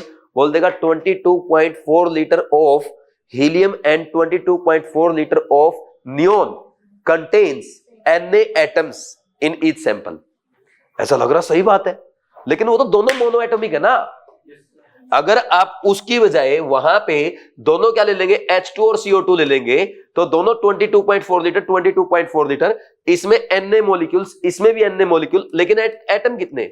2Na और इसमें 3Na। तो एग्जामिनर क्या करता है, खुद ही स्टेटमेंट बनाता है, खुद ही गलत करवा लेता है बच्चों से। समझे कि नहीं समझे? तो लिख लो इसको। लेकिन अगर मॉलिक्यूल के जगह मोल दिया तभी तो सही होगा। नहीं, मोल डेफिनेशन में ही नहीं है। डेफिनेशन की तो मानेगा ना। अब तो केमिस्ट्री और कल से फिजिक्स बोलने लग जा। अगर असर्शन में दे सकता है ना। हाँ, नहीं नहीं, यहां मोल्स लिख दिया ना और अवोगाद्रोस लॉ लिखा है, तो मोल्स नहीं लिखा, मॉलिक्यूल्स ही लिखना पड़ेगा, क्योंकि अवोगाद्रो भाई साहब मॉलिक्यूल्स की बात करके गए हैं। समझे कि नहीं समझे? बोलो, कोई डाउट है क्या? लिख लो। नहीं, जनरल स्टेटमेंट भले ही सही है, लेकिन जनरल स्टेटमेंट सही होती है अगर ऐसे लिख दे, एट, यहां से स्टार्ट करो, at same temperature and pressure equal volume of all gases contain equal number of moles, बिल्कुल सही है। लेकिन अगर बोलते कि ये अवोगाद्रोस लॉ है, ये गलत है, क्योंकि अवोगाद्रो लॉ ने वॉल्यूम ऑफ गैसेस और मॉलिक्यूल्स की बात की है। नहीं समझे? स्टेटमेंट नहीं चेंज करनी आपको। साइंटिस्ट भाई बड़े लोग थे यार। लिख लो, करो भाई स्टार्ट। नेक्स्ट देखो, इसके बाद अब क्या है, नेक्स्ट लिखो वेपर डेंसिटी। अच्छा, वेपर डेंसिटी से पहले लिखो रिलेटिव डेंसिटी। रिलेटिव डेंसिटी का मतलब क्या होता है? किसी के रिस्पेक्ट में। Very good. जैसे अगर रिलेटिव डेंसिटी आप लिखो ए और बी की, ए की विद रिस्पेक्ट टू बी, ऐसे लिखोगे ना, ठीक? तो यहां पे अगर आप ए की density with respect to hydrogen लिख दो ना, then it is called vapour density. यानी vapour density is the special case of relative density in which you define with respect to with. बस कर लेंगे। तो अब लिख लो vapour density. Vapour density it is equal to density of a gas, density of a gas divide by, क्या लिख देंगे? Density of H2। अरे सीधा ये लिख दूंगा DH2। हाँ यार, कौन लिखे इतना लंबे लंबे? ये हो गया फॉर्मूला आपका, सही है। फिर इसके बाद डेंसिटी ऑफ H2 जो होती है वो होती है 0.00089 ग्राम पर ml। इसको आप और क्या लिख सकते हो? अप्रोक्स 9 × 10⁻⁻5 ग्राम पर ml लिख दूं क्या? ठीक, ये होती है। ठीक, अब जब हम फॉर्मूला डेराइव करते हैं, एक फॉर्मूला आप लिखते हो वेपर डेंसिटी का, is equal to molar mass of a gas divide by 2 आता है। ये 2 क्या है? What is this 2? फॉर्मूला, ये H2 का मोलिकुलर मास है। अरे वेपर डेंसिटी क्या रेशियो है? किसका? डेंसिटी का। डेंसिटी आप मास की टर्म में ले आए, molar mass of gas divide by molar mass of hydrogen. Derivation हटा दिया मैंने। तो अब आपको बोल दे vapour density with respect to O2 बोल दे, तो क्या कर दोगे? M/O2 का मोलिकुलर मास। कर लेंगे नहीं कर लेंगे? ये समझाना चाहता था मैं। डेरिवेशन कराऊं क्या? वेरी गुड, सीधे क्वेश्चंस करो।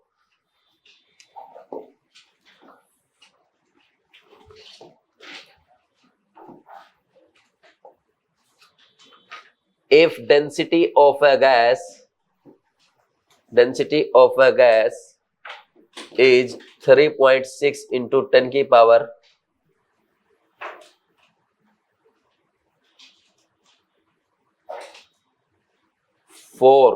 -4, कितना? -3 लिख रखा क्या? -3 ग्राम पर ml, then gas is, bracket में लिख दिया डेंसिटी ऑफ हाइड्रोजन 9 × 10⁻⁵ ग्राम पर ml, और ऑप्शन दे दिया CO2, दूसरा SO2, तीसरा SO3 एंड चौथा इज O2। कर लोगे? आपको अगर कोई अननोन गैस के बारे में बताना, उसका क्या पता होना चाहिए? Molar mass. मोलर मास कैसे ला सकते हो डेंसिटी से? पहले क्या लाओगे? Vapour density. Vapour density equal to molar mass by 2। कर दो। वेपर डेंसिटी कैसे? Density of gas divide by density of hydrogen. तो सबसे पहले क्या किया? Vapour density is equal to density of gas divide by density of H2, कितना? 3.6 × 10⁻³ divide by 9 × 10⁻⁵। ये हो गया 100, और ये कट जाएगा इससे, 9 चौका 36, 40 आया क्या? और वेपर डेंसिटी इक्वल टू क्या है? Molar mass divide by 2 which is equal to 40। Molar mass equal to 80। किसका होता है? किस का आ गया था?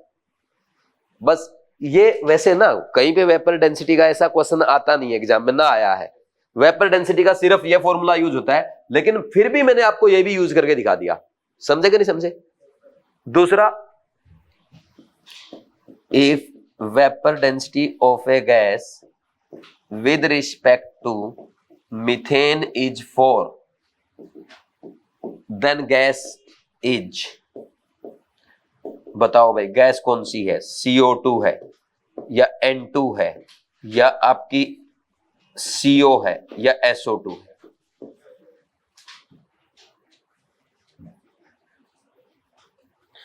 विद रिस्पेक्ट टू मीथेन बोला है, तो विद रिस्पेक्ट टू मीथेन से बोलोगे ना vapour density equal to molar mass of gas divide by, वहां पे ये this is mass of hydrogen, तो divide by 16 is equal to 4, m equal to SO2 का होता है।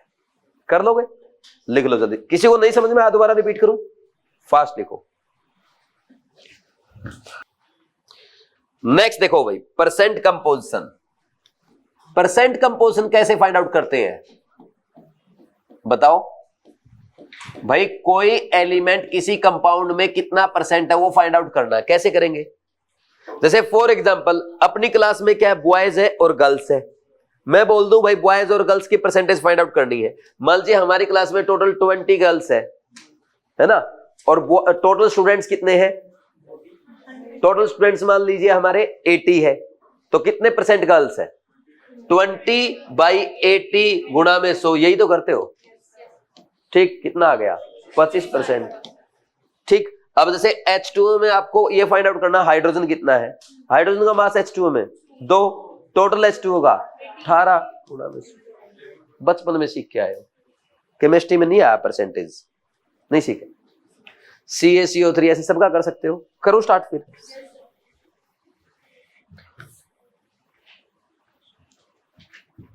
Percent composition is equal to mass of element in compound divide by, क्या लिखेंगे? Total mass of compound, total mass of compound, या molecular mass of compound लिख दूं? Molecular mass लिखते हैं वैसे कंपाउंड का ना, मोलिकुलर मास ऑफ कंपाउंड गुणा में 100। हो गया क्वेश्चन सोल्व। ठीक, सबसे पहले सबसे सिंपल क्वेश्चन ले लेते हैं। जैसे कैल्शियम कार्बोनेट ले लिया मैंने, इसमें आपको बताना है कि कैल्शियम कितना परसेंट है, कार्बन कितना है, ऑक्सीजन कितना है। तो कैसे करेंगे देखो, एक बार देख लो।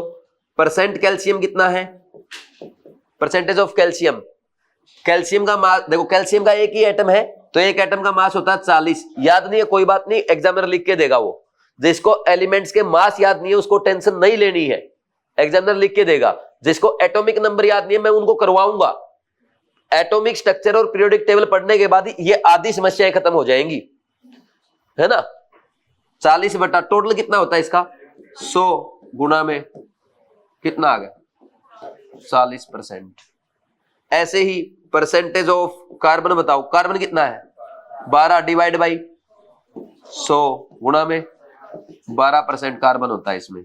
परसेंटेज ऑफ ऑक्सीजन कितना है इसमें, ऑक्सीजन के 3 एटम, एक एटम का मास 3 एटम का 48 बटा 100 गुणा 100 कितना आ गया 48%। समझ आया कि नहीं आया? ठीक, अब इसके बाद नेक्स्ट देखना, ये होगा बिल्कुल लॉलीपॉप क्वेश्चन।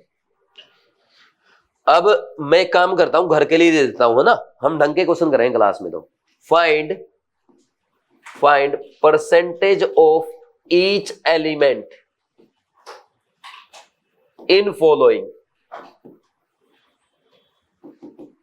ठीक, एक तो फेमस एनसीईआरटी भी पूछता रहता है, ग्लूकोज है, दूसरा इथेनॉल, तीसरा यूरिया। बस 3 ही एग्जांपल काफी है क्या, और भी करूं?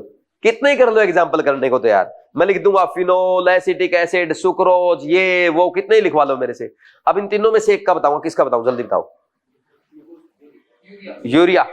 यूरिया का फॉर्मूला क्या होता है देखो, इसका होता है C6H12O6, इथेनॉल का होता है C2H5OH, इसका होता है NH2CONH2। तो हम यूरिया का सोल्व कर रहे हैं, एक ही कराऊंगा क्लास में, बाकी घर पे करना। तो परसेंटेज कार्बन कितना है इसमें, पहले तो देखो इसका यूरिया का टोटल मास कैलकुलेट करना आप, 60 आएगा। ठीक, 60 आता है इसका टोटल मास। तो अब देखो कार्बन कितना है 12 बटे 60 गुणा में 100 कितने परसेंट आ गया 20% कार्बन है, ठीक, और परसेंटेज ऑफ हाइड्रोजन कितना है, कितने हाइड्रोजन है, 4/60 गुणा 100 कितना आ जाएगा, 15 छिके 90, 6.6667%। और एग्जामिनर आजकल इतने ही सिंपल क्वेश्चन पूछ रहा है, पता क्या, what is total percentage of carbon and hydrogen in urea, हो गया जेईई मेंस का क्वेश्चन। ऐसे यार सही में ऐसे क्वेश्चन आ रहे हैं, और तुम पता नहीं वो क्या, ये वो इधर उधर पता नहीं क्या करते रहते। एग्जामिनर पूछ रहा है भाई तुम्हें ये बेसिक आता कि नहीं आता, और मैं इसीलिए इतना जीरो से स्टार्ट कर रहा हूं, क्योंकि जिसको जीरो आता है ना उसको 100 भी आता है। अरे जीरो से 100 बना, 100 की क्या औकात जीरो के बिना, नहीं समझे ही नहीं, ये कोई शायरी थोड़ी थी। 32/60 गुणा 60, ये कितना आएगा ऑक्सीजन, अरे सही ऑक्सीजन का 32 गलत लिख दिया ना, हाँ यार, फिर वो करो सोल्व इसको, 15 400/15, 15 दूनी 30 बच गया, 26.67% आएगा क्या। परसेंटेज ऑफ नाइट्रोजन, 2 नाइट्रोजन है, एक नाइट्रोजन का मास 14 2 का 28/60 गुणा 100, 700/15, 15 चौके 60, सही है, 70 बचे है क्या, और 14 यही आएगा क्या। टोटल भी कैलकुलेट कर लेना, कहीं 100 को पार कर जाए, कहीं 100 को पार तो नहीं कर रहा ना, देख लेना, कहीं मेरे भरोसे बैठे रहो, लिखो जल्दी से, आगे बढ़ जाए। नेक्स्ट देखो भाई, क्वेश्चंस लिखो, 2 क्वेश्चन करा रहा हूं, दोनों ही अच्छे हैं और यही बार बार एग्जाम में रिपीट होते हैं अगर परसेंटेज पे क्वेश्चन आता है तो। बोलो भाई, पहला क्वेश्चन क्या है, if 3.4% sulphur by mass is present in insulin, then find molecular weight of insulin। ये बड़ा फेमस क्वेश्चन है, पहली बार ये एम्स ने पूछा था, है ना। देखो ये बहुत बार आ चुका है, हर एग्जाम में आ चुका है, ऐसा कोई एग्जाम नहीं है जिसमें क्वेश्चन नहीं आया है। देखो करें स्टार्ट, पहले आप समझ लो फिर लिख लेना, मतलब दूसरा क्वेश्चन आप ट्राई कर लेना। देखो जब भी आपको यह बोल दे कि मिनिमम मोलिकुलर वेट कितना होगा, मिनिमम मोलिकुलर वेट के लिए क्या चाहिए भाई, भाई कम से कम उसका एक एटम तो हो। मान लीजिए हमें कोएड बैच बनाना है, तो कम से कम एक लड़की और एक लड़का तो क्लास में होना चाहिए। कोएड बैच कब बोलोगे, जब लड़के और लड़कियों का, जैसे अपना बैच है कोएड बैच बोलते हैं इसको, ठीक, तो कोएड बैच का मतलब क्या होगा, लड़का भी है लड़की भी है, तो कोएड बैच तभी तो बनेगा, कम से कम एक लड़का और एक लड़की तो होने चाहिए। तो अब ये बोल रहा है इंसुलिन का मिनिमम मास बताओ, मिनिमम मास के लिए उसमें सल्फर कम से कम 1 होना चाहिए। तो फॉर मिनिमम मास क्या है, एटलीस्ट 1 सल्फर लिखो, एटम लिख दो सीधा, 1 सल्फर एटम, या 1 कॉन्सेप्ट लिख रहे हो तो इसको ऐसे लिख लो, 1 एटम शुड बी प्रेजेंट। ये मैंने जनरलाइज करके लिख दिया,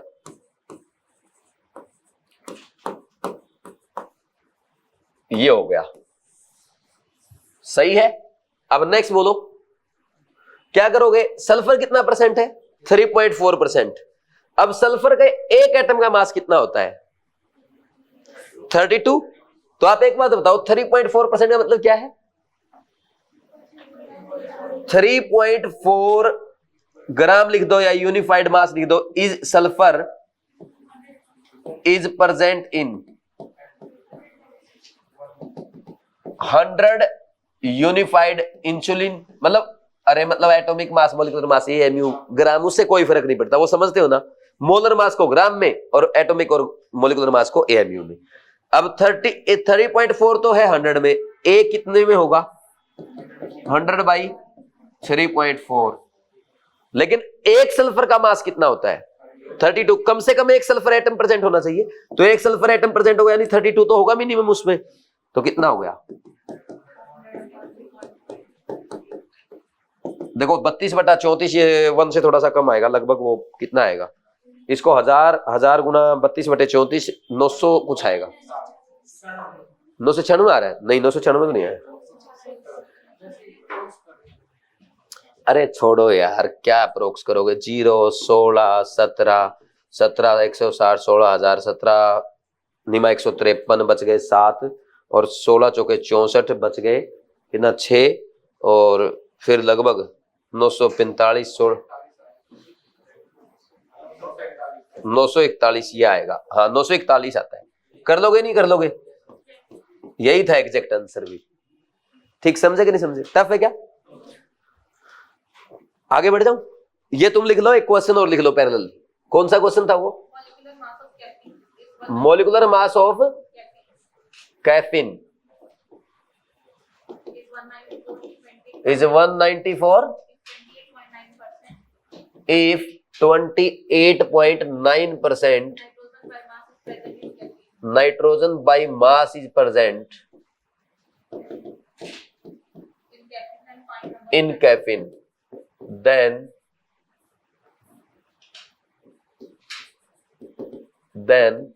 find number of nitrogen atoms, है ना, in a molecule of caffeine। Option भी दे रखे हैं क्या? कैफीन की स्पेलिंग सही है क्या मेरी? ये सही है या ये सही है? ई आएगा ई शायद। 2,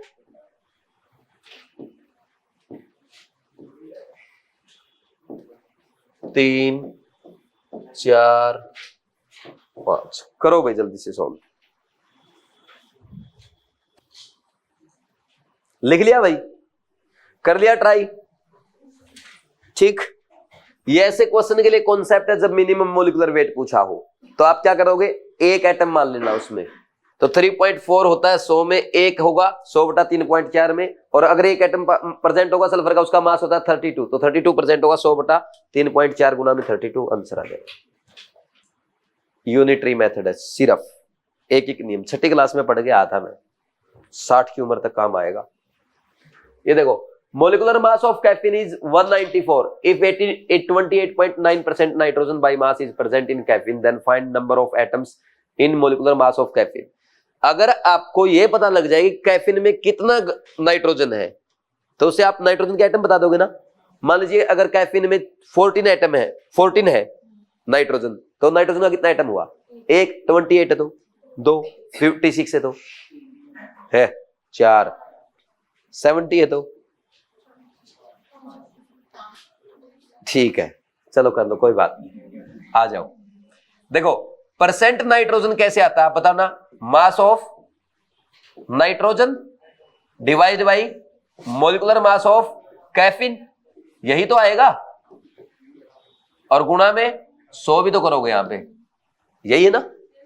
अब नाइट्रोजन का परसेंट कितना दे दिया? 28.9। मास हमें नहीं पता कितना है, ठीक, डिवाइड बाई 194 दे रखा है, गुणा में 100, तो मास ऑफ नाइट्रोजन कैलकुलेट करते हैं। देखो mass of nitrogen equal to, ये उधर मल्टीप्लाई में आ जाएगा 28.9 गुणा में 194/100। क्या किया जाए, कैसे सोल्व किया जाए? है उसको 200 मान लो, इसको 28 मान लो, उसको 200 मान के इसको 28 मान लो, और नहीं इसको मान लो 29 गुना इसको 4 करो, 29 चौका 116 और 29 निमा, बस हो गया। 290 में से 29 घटा दो, 261 होगा ना, तो 29 चौका 116, 29 निमा 261 और 11 272 बच गया 27, 29 एक 29, 29 और 27 कितना आया? 56.26 आ गया। तो 56 नाइट्रोजन कितने एटम हुए? नंबर ऑफ नाइट्रोजन एटम कितने? नाइट्रोजन का टोटल मास कितना? 56, और एक नाइट्रोजन का होता है 14, 4। अरे कैलकुलेशन में कर रहा हूं ऐसे ही टाइम पास के लिए, आप तो ऐसे लिखा करो ना। देखो इसको 200 लिख लो और इसको 28 लिख लो, कितनी आसानी से हो जाता। 28 दूनी 56 अप्रोक्सीमेशन, और वैसे भी आंसर तो वो आ रहे हैं ना आपके पूरे पूरे। लिखो जल्दी से। हाँ ये भी कर सकते थे, अगर आपको 14 से, भाई आपका मास आ गया, नंबर ऑफ एटम 14 से डिवाइड कर दो, 14 दूनी 28, फिर आइडिया आ जाता आपको। समझे कि नहीं समझे? एक ही बात है। मैं तो ऐसे ही वो होता ना कैलकुलेशन अपने वो दिखा रहा हूं, क्या बोलते हैं, टैलेंट। नेक्स्ट इस वाले क्वेश्चन में सर लिख लो, लिख लिया ना सबने, किसी आप बचा है, लिख लो। हाँ 56 पॉइंट समथिंग आ रहा है, तो सर इसका 5 नहीं दे सकता आंसर। नहीं 5 कैसे जाएगा, 14 एग्जैक्ट 4 पॉइंट समथिंग जाएगा ना, से 4.01, तो उसको 4 ही लिखेगा ना, तो नहीं समझा, हो गया। अब नेक्स्ट क्या पढ़ाना है, मॉलिक्यूलर एंड इंपेरिकल फॉर्मूला। लिखो मॉलिक्यूलर फॉर्मूला। मॉलिक्यूलर फॉर्मूला क्या बताता है, मॉलिक्यूलर फॉर्मूला जैसे H2SO4 का मॉलिक्यूलर फॉर्मूला क्या है, या आप इसका बताओ ग्लूकोज का मॉलिक्यूलर फॉर्मूला क्या है, C6H12O6, ये मॉलिक्यूलर फॉर्मूला है। तो मॉलिक्यूलर फॉर्मूला ने बताया इसमें 6 कार्बन एटम, 12 हाइड्रोजन एटम और 6 ऑक्सीजन एटम। और इसी का अगर इंपेरिकल फॉर्मूला लिखूं ना तो सिंपलेस्ट रेशियो ऑफ एटम्स आता है, 6 से डिवाइड कर दो, कार्बन के 1, हाइड्रोजन के 2, ऑक्सीजन का 1। This is simplest ratio of glucose, simplest ratio of atoms in glucose, this is empirical formula. बोलो कोई डाउट है क्या, तो लिखो molecular formula, represent exact number of atoms in A molecule. ये क्या बताएगा, इंपेरिकल फॉर्मूला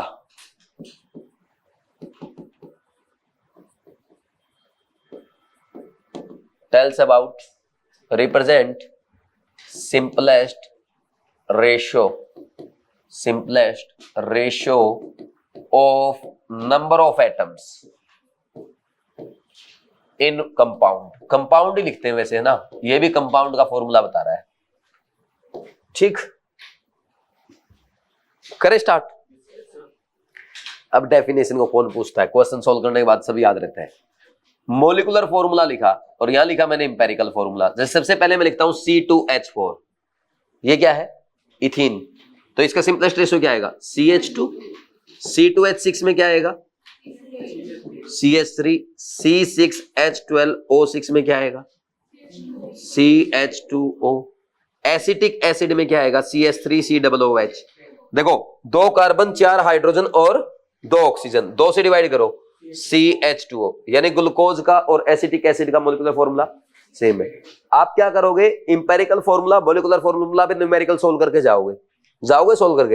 एग्जामिनर पता क्या बोलेगा, ग्लूकोज का ग्लूकोज का इंपेरिकल फॉर्मूला किसके साथ मैच करता है, आप करते रहो न्यूमेरिकल। एग्जामिनर ने नई अप्रोच कर ली है, कोचिंग को पेल देगा 2-4 साल में, खत्म बना देगा कोचिंग वालों को। या तो कोचिंग वालों को अपने आप को चेंज करना पड़ेगा, नहीं तो कोचिंग को बता देगा तुम्हारी कोई औकात नहीं है। ठीक, भाई कोचिंग वाले टफ पे फोकस करते हैं। उसने क्या पूछा, डेफिनेशन से क्वेश्चन पूछ लिया। आप देख लो, जेईई मेंस का पेपर देख रहे हो आप, जेईई मेंस का पेपर उठा के देखो, जो क्वेश्चंस मैं आपको बता रहा हूं इनसे ऊपर क्वेश्चन नहीं आ रहे एक भी। इसका मतलब क्या, जेईई मेंस में ही ऐसे आ रहे, नीट में क्या आएगा। ठीक, समझे ना। तो ऐसे और भी क्वेश्चन हो सकते हैं, चेक कर लोगे अपने आप या बताऊं। Next, molecular formula equal to होता है n into empirical formula.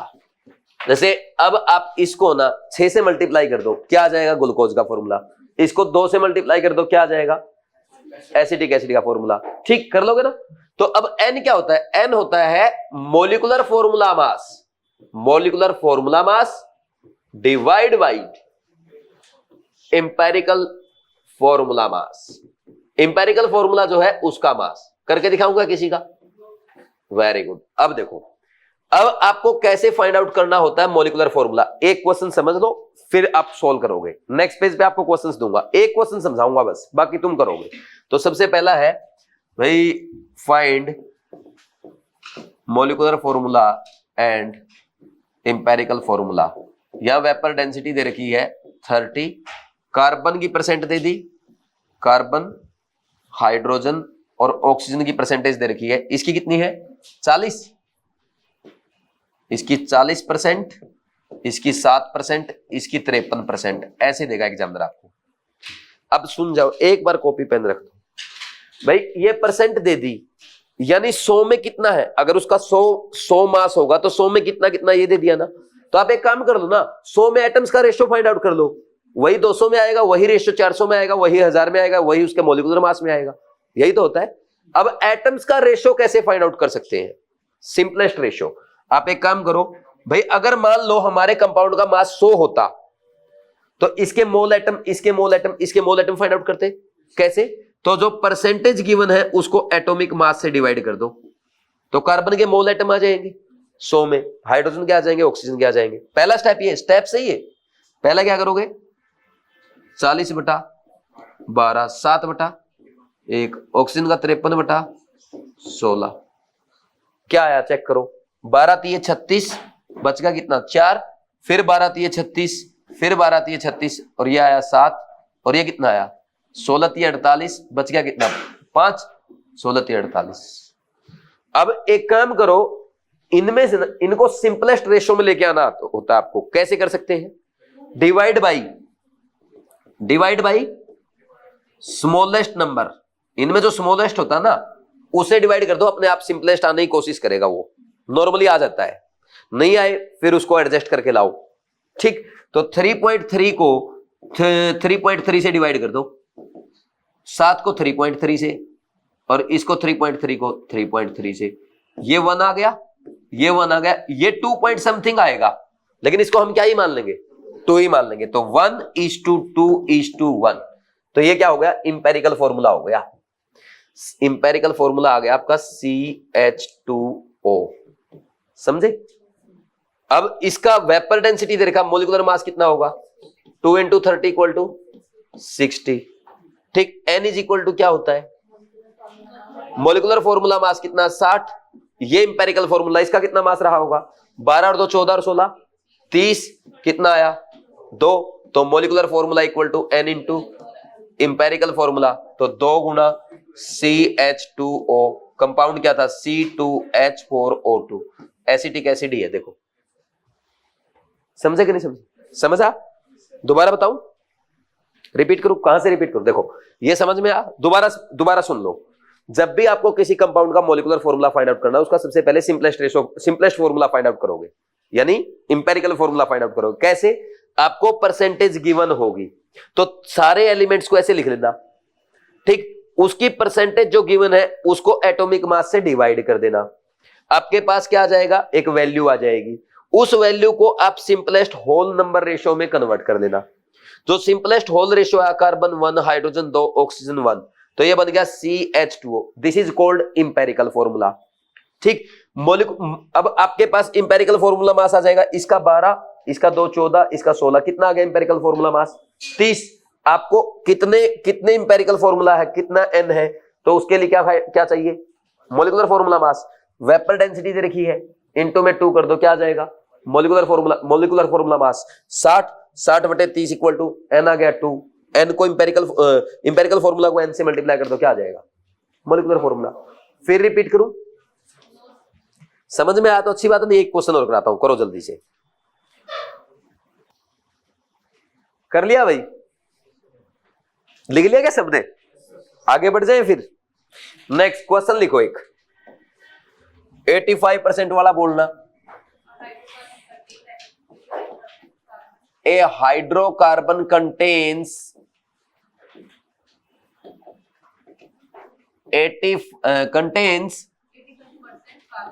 85.7% carbon है। Then find molecular formula if vapor density of this hydrocarbon is कितना 42। हाँ, एक बार और समझाऊं मैं आपको। देखो अब आप बोलोगे सर कार्बन दिया है और तो एलिमेंट्स दिए ही नहीं है। हाइड्रोकार्बन में कार्बन और हाइड्रोजन होता है सिर्फ, तो कार्बन अगर 85.7% है तो हाइड्रोजन कितना होगा, ये 85.7, तो ये कितना 14.3%। तो अब पहला काम क्या था हमारा, इसके एटॉमिक मास से डिवाइड करो, डिवाइड बाई 12 डिवाइड बाई 1, तो ये कितना आएगा, लगभग 7 पॉइंट समथिंग आ जाएगा, और ये सब 14.3 3 है, इनको काटोगे तो क्या आ जाएगा 1:2। तो इंपेरिकल फॉर्मूला क्या हो गया CH2। मास कितना होगा इंपेरिकल फॉर्मूला का 12 और 2 14। ठीक, N कितना आ जाएगा, वेपर डेंसिटी कितना है, molar mass molecular mass divide by 2 equal to 42। Molecular mass कितना 84। तो 84 डिवाइड बाई 6, तो क्या आया मोलिकुलर फॉर्मूला 6 गुना CH2 यानी C6H12। बोलो कोई डाउट नहीं है, समझ आया कि नहीं आया। अब जैसे ये क्या आ गया, अब एग्जामिनर पता क्या मिस्टेक कराता है, इसको ऐसे लिख के नहीं देता। ठीक, इसको ना ऐसे लिख के ही नहीं देता, आपको ना जैसे बना बना के दे देगा। तो ध्यान रखना, आप है ना सारी चीजें याद रखते हो, एक केस भूल जाते हो कि कंपाउंड साइक्लिक भी हो सकता है। ये पेपर में याद नहीं आता है, मैं कराऊंगा तुमसे पेपर में मिस्टेक, देखना मैं पहले ही बता रहा हूं, मैं बता बता के मिस्टेक करवाऊंगा तुमसे, समझे। सारी मिस्टेक क्लास में बताऊंगा और फिर पेपर में भी करवाऊंगा तुमसे। ठीक, समझ आया। दोबारा बताऊं मैंने क्या बोला। अरे कई बार एग्जामिनर क्या करता है, फॉर्मूला देने के बजाय बोल देगा कि कंपाउंड ये था। ठीक, तो बच्चे ढूंढते रहते यार हेक्जिन कहां गया, हेक्जिन कहां गया। अरे हेक्जिन जरूरी थोड़ा है, साइक्लोहेक्जिन भी तो हो सकता है। फॉर्मूला क्या है, साइक्लोहेक्जिन का फॉर्मूला नहीं है कि ये ओनली हेक्जिन का है, नहीं समझे। तो ऐसी मिस्टेक मतलब ऐसे घुमा देता है कई बार एग्जाम में। ठीक, और बोलो, चलो एक काम करो, नेक्स्ट क्वेश्चन बोलो, उसको छोड़ो। तो इतना छोटा क्वेश्चन कौन सा देना मेरे को एक बार, कौन सा करा रहे हो आप। एक कंपाउंड है ना, हाइड्रोकार्बन का है। नहीं ये तो छोटा क्वेश्चन है। अब यहां मैं इसकी जगह 20% लिख के और वेपर डेंसिटी चेंज करके कराऊं क्या यार, बच्चों वाला काम थोड़ा करना है अब time.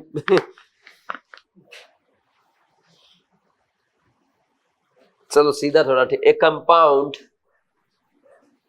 Contains 40% and 60% X and Y elements respectively, ठीक है। Then find its simplest formula. Then find its simplest formula. If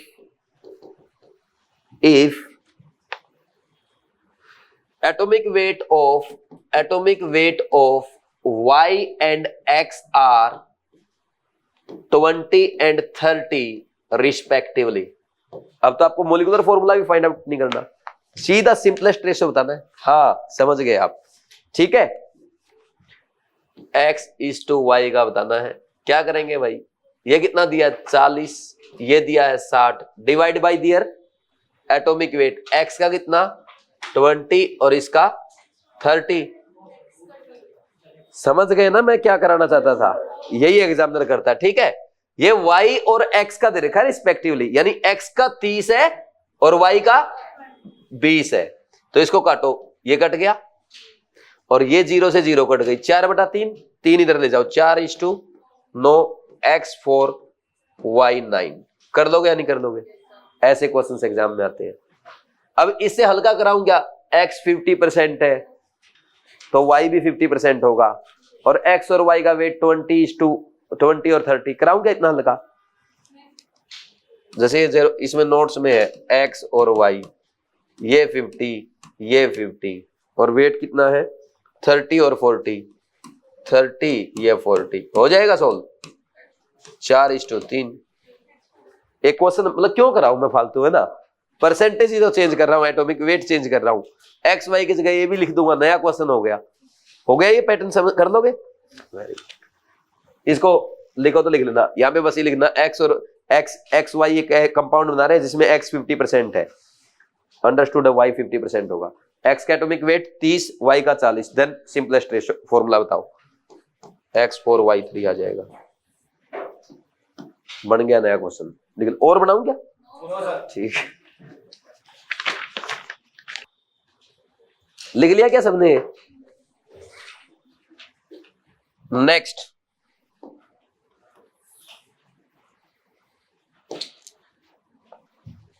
if an oxide of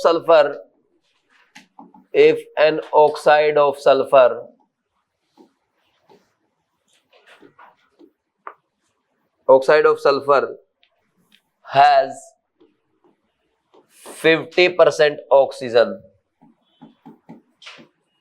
then find its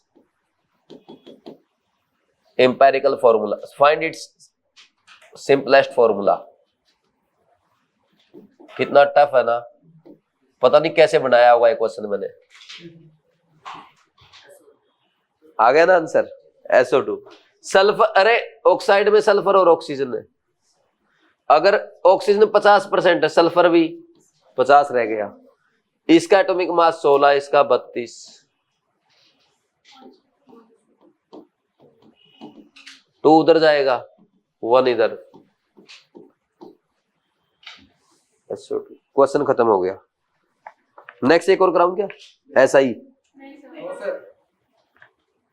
एक क्वेश्चन है। इन ए कंपाउंड ऑफ, लो एक थोड़ा सा अलग पैटर्न करता हूं। In a compound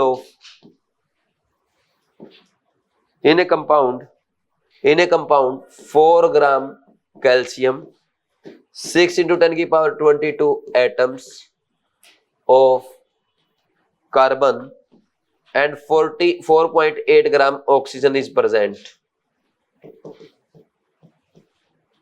then find its formula. Then find, वैसे ही समझ गए क्या? Then find formula of compound. इस क्वेश्चन में पता क्या है, कुछ भी।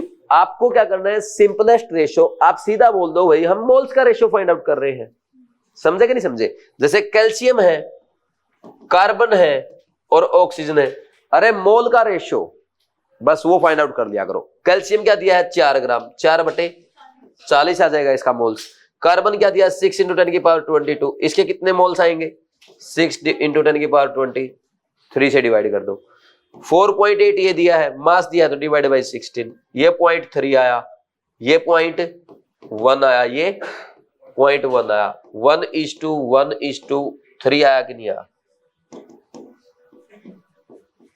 बहुत टफ क्वेश्चन था, बड़ी मुश्किल से समझाया। ठीक, और करें, थके तो नहीं ना?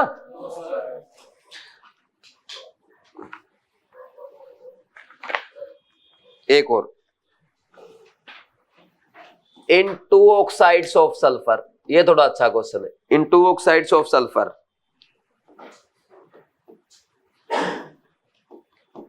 oxygen is present 50% and 60% by mass respectively, then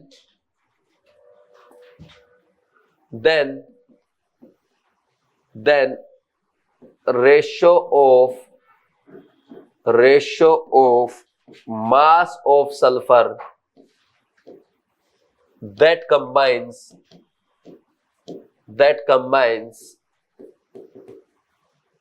with 1 gram of oxygen in each oxide, ये बताना है भाई। पहला ऑप्शन है 1:1, दूसरा क्या है 2:1, तीसरा है 3:2, चौथा है 2:3। ट्राई करोगे क्या? कर लो जल्दी से।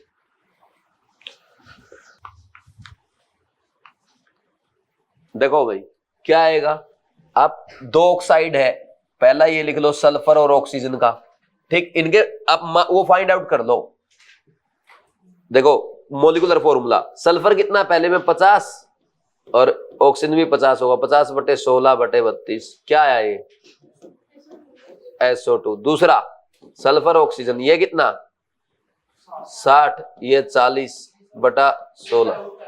अच्छा ऑक्सीजन 60 है क्या, ये 40, ये बटा 32 और ये 16, 16 दूनी 32, ये 20, ये भी 1:3 SO3। आप इसमें क्या मानोगे, देखो 32 gram oxygen combine with 32 gram sulphur, तो 1 gram oxygen combine with 1 gram sulphur. और इसमें क्या करोगे, कितने सल ऑक्सीजन है, 48 gram oxygen combine with 32 gram sulphur, और 1 ग्राम ऑक्सीजन कंबाइन कर रहा है 32/48, 2/3 आया आगे, है ना। तो सल्फर का रेशियो यहां पे सल्फर इज टू सल्फर, ये 1:2/3, रेशियो क्या आ जाएगा 3:2।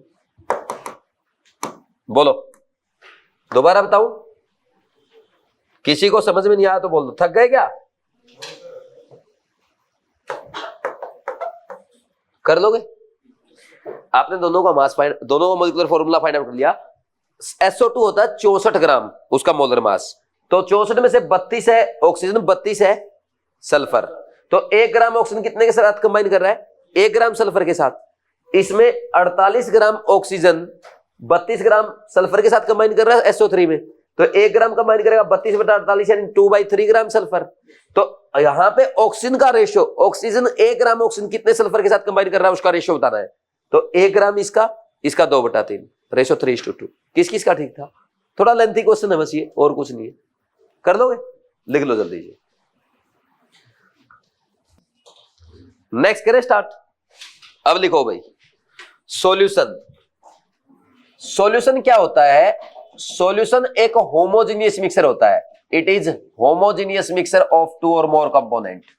ये लिखना चाहो तो लिख लो, वैसे जरूरत नहीं इसकी, होमोजेनियस मिक्सचर ऑफ 2 और मोर कंपोनेंट। अच्छा ये मैं यहां पे इसलिए पढ़ा रहा हूं क्योंकि सॉल्यूशन चैप्टर में नहीं पढ़ाऊंगा, फिर क्लास 12th में नहीं पढ़ाऊंगा फिर, ठीक। देखो सॉल्यूशन में क्या क्या होता है बताना, सॉल्यूट और सोलवेंट, तो सोल्यूट प्लस सोलवेंट मिलके बनाते हैं क्या, सॉल्यूशन। इसमें किसी को कोई डाउट।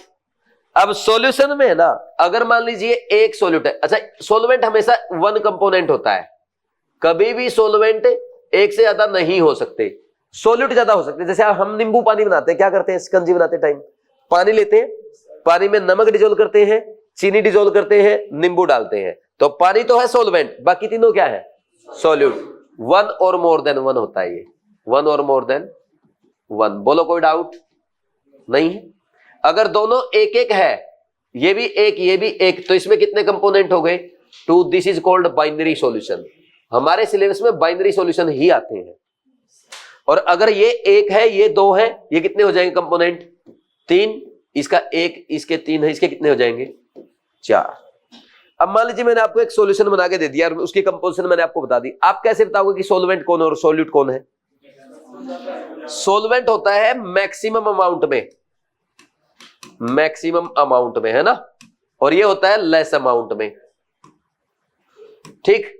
अब मैं क्वेश्चन देता हूं आपको, मैंने क्या किया, 90 ग्राम तो वाटर लिया, है ना, और 180 ग्राम मैंने ग्लूकोज ले लिया, दोनों को मिक्स कर दिया, बताओ कौन सा सॉल्यूट और कौन सा सॉल्वेंट है।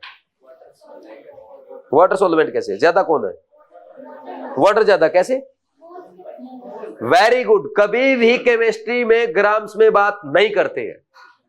केमिस्ट्री में अगर तुमने मास में बात करी ना, फिर लट मारूंगा सिर में सीधा। केमिस्ट्री में मास में बात नहीं करते, मोल्स में करते हैं, समझ आया। तो आप इसके मोल फाइंड आउट करो, कितने मोल, 5 मोल। ग्लूकोज का मोल 1 मोल, ज्यादा मोल में कौन, solvent. In terms of moles, in terms of मोल, समझे कि नहीं समझे।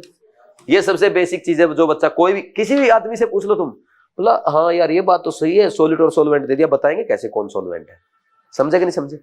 लिखना इसको, किसी को लिखना चाहो लिख लो, in terms of mole, less in amount, in terms of मोल।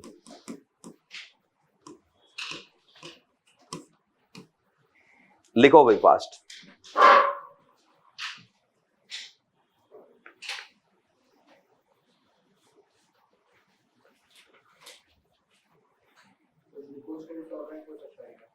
है वाटर ग्लूकोज के मिक्सचर में, हो सकता है, अभी दर्द दूर करता हूं तेरे। ठीक, लिखा भाई, बहुत बढ़िया क्वेश्चन पूछा है वैसे इसने। अभी देखो सबके दर्द दूर होंगे, देखना तुम लोग। तूने सोचा नहीं होगा इतने टाइप के सॉल्यूशन बन सकते हैं।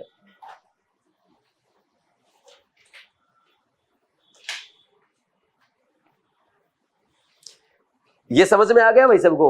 लिख लिया? आगे बढ़ जाऊं? अब देखो भाई, आपका जो सॉल्यूशन बनेगा उसका नेचर कैसा होगा? सॉलिड, लिक्विड और गैस। सॉलिड हो सकता है या लिक्विड या गैस, तीनों हो सकता है। लेकिन पता कैसे चलेगा वो सॉलिड है, लिक्विड है या गैस है?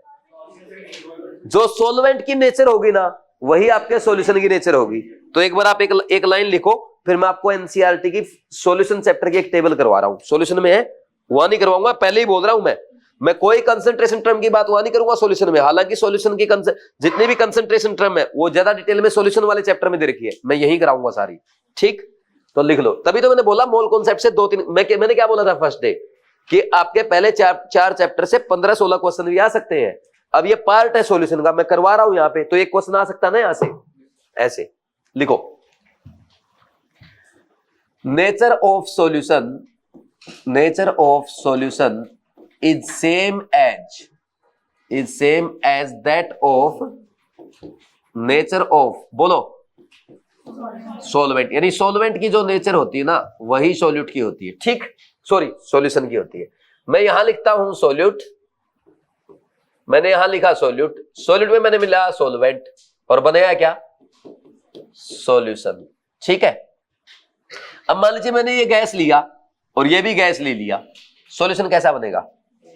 सॉल्वेंट का ध्यान रखना बस, कैसा बनेगा? गैस। एग्जांपल बताना।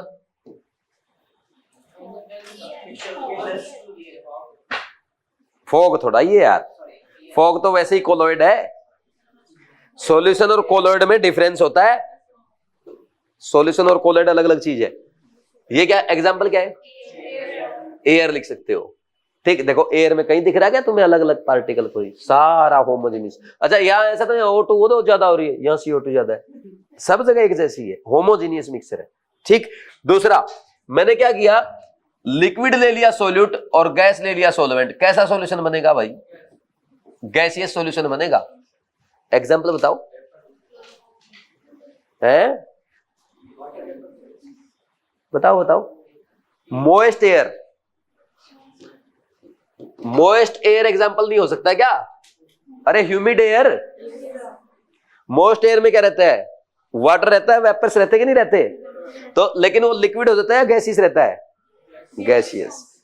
और बताओ, solid in air, solid in gas, क्या आएगा इसका एग्जांपल? गैस।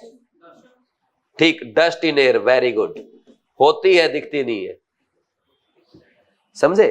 ये सारे गैसियस सॉल्यूशन है। अब एक स्टेप आगे बढ़ जाओ, मैंने सॉल्यूट लिया गैस, लेकिन सॉल्वेंट ले लिया लिक्विड, कैसा सॉल्यूशन बनेगा? लिक्विड बनेगा कि नहीं बनेगा? ये एनसीईआरटी में टेबल है सॉल्यूशन चैप्टर में, दूसरे पेज में जाके चेक करना आज। बताओ, एग्जांपल बताओ। एक ऐसी ही टेबल आपके उसमें भी है, सरफेस केमिस्ट्री में, मैस्दा कॉलम आया था, तो इसका नहीं आ सकता क्या? इसलिए समझा रहा हूं। ठीक, गैस प्लस लिक्विड क्या बनाएगा? लिक्विड। क्या होता है? CO2 in cold drinks, very good. और बताओ, इसका एक एग्जांपल आप ये भी ले सकते हो, आयोडीन सॉलिड, नहीं ये रहने दो, ये नहीं आएगा यहां पे। और बताओ, ये लिक्विड और ये लिक्विड ले लो, लिक्विड बनेगा। एग्जांपल, श्याम वाला लाल रंग, alcohol plus water, 30 ml, 40 ml, 60 ml, 90 ml। Next, ये लिक्विड, ये सॉलिड, ये क्या बनेगा? लिक्विड बनेगा। Example, salt plus water. ये तो एक्सप्लेन नहीं करूं ना यार, नोटंकी सी। नेक्स्ट, सॉलिड मैंने सॉल्वेंट ले लिया और गैस लिया इस बार। एग्जांपल बताओ, gas in solid, solid solution बनेगा। Example, adsorption of gas, adsorption, gas adsorbed on solid surface. Gas जब सॉलिड सरफेस पे एडजॉर्ब होती है ना, वो सॉलिड में चली जाती है। Gas adsorbed on solid surface. अब सॉलिड ही आपका सॉल्वेंट है, लेकिन सॉल्यूट लिक्विड ले लिया आपने, बताओ, बोलो।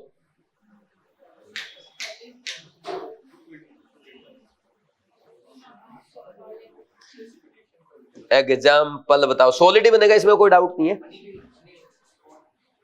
हनी सॉलिड थोड़ा ही है। घी डाल दो शक्कर में, और क्या?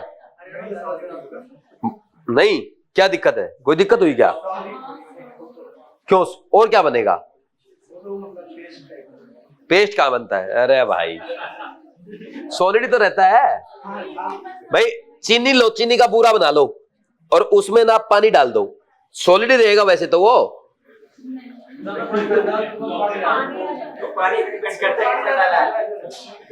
क्या?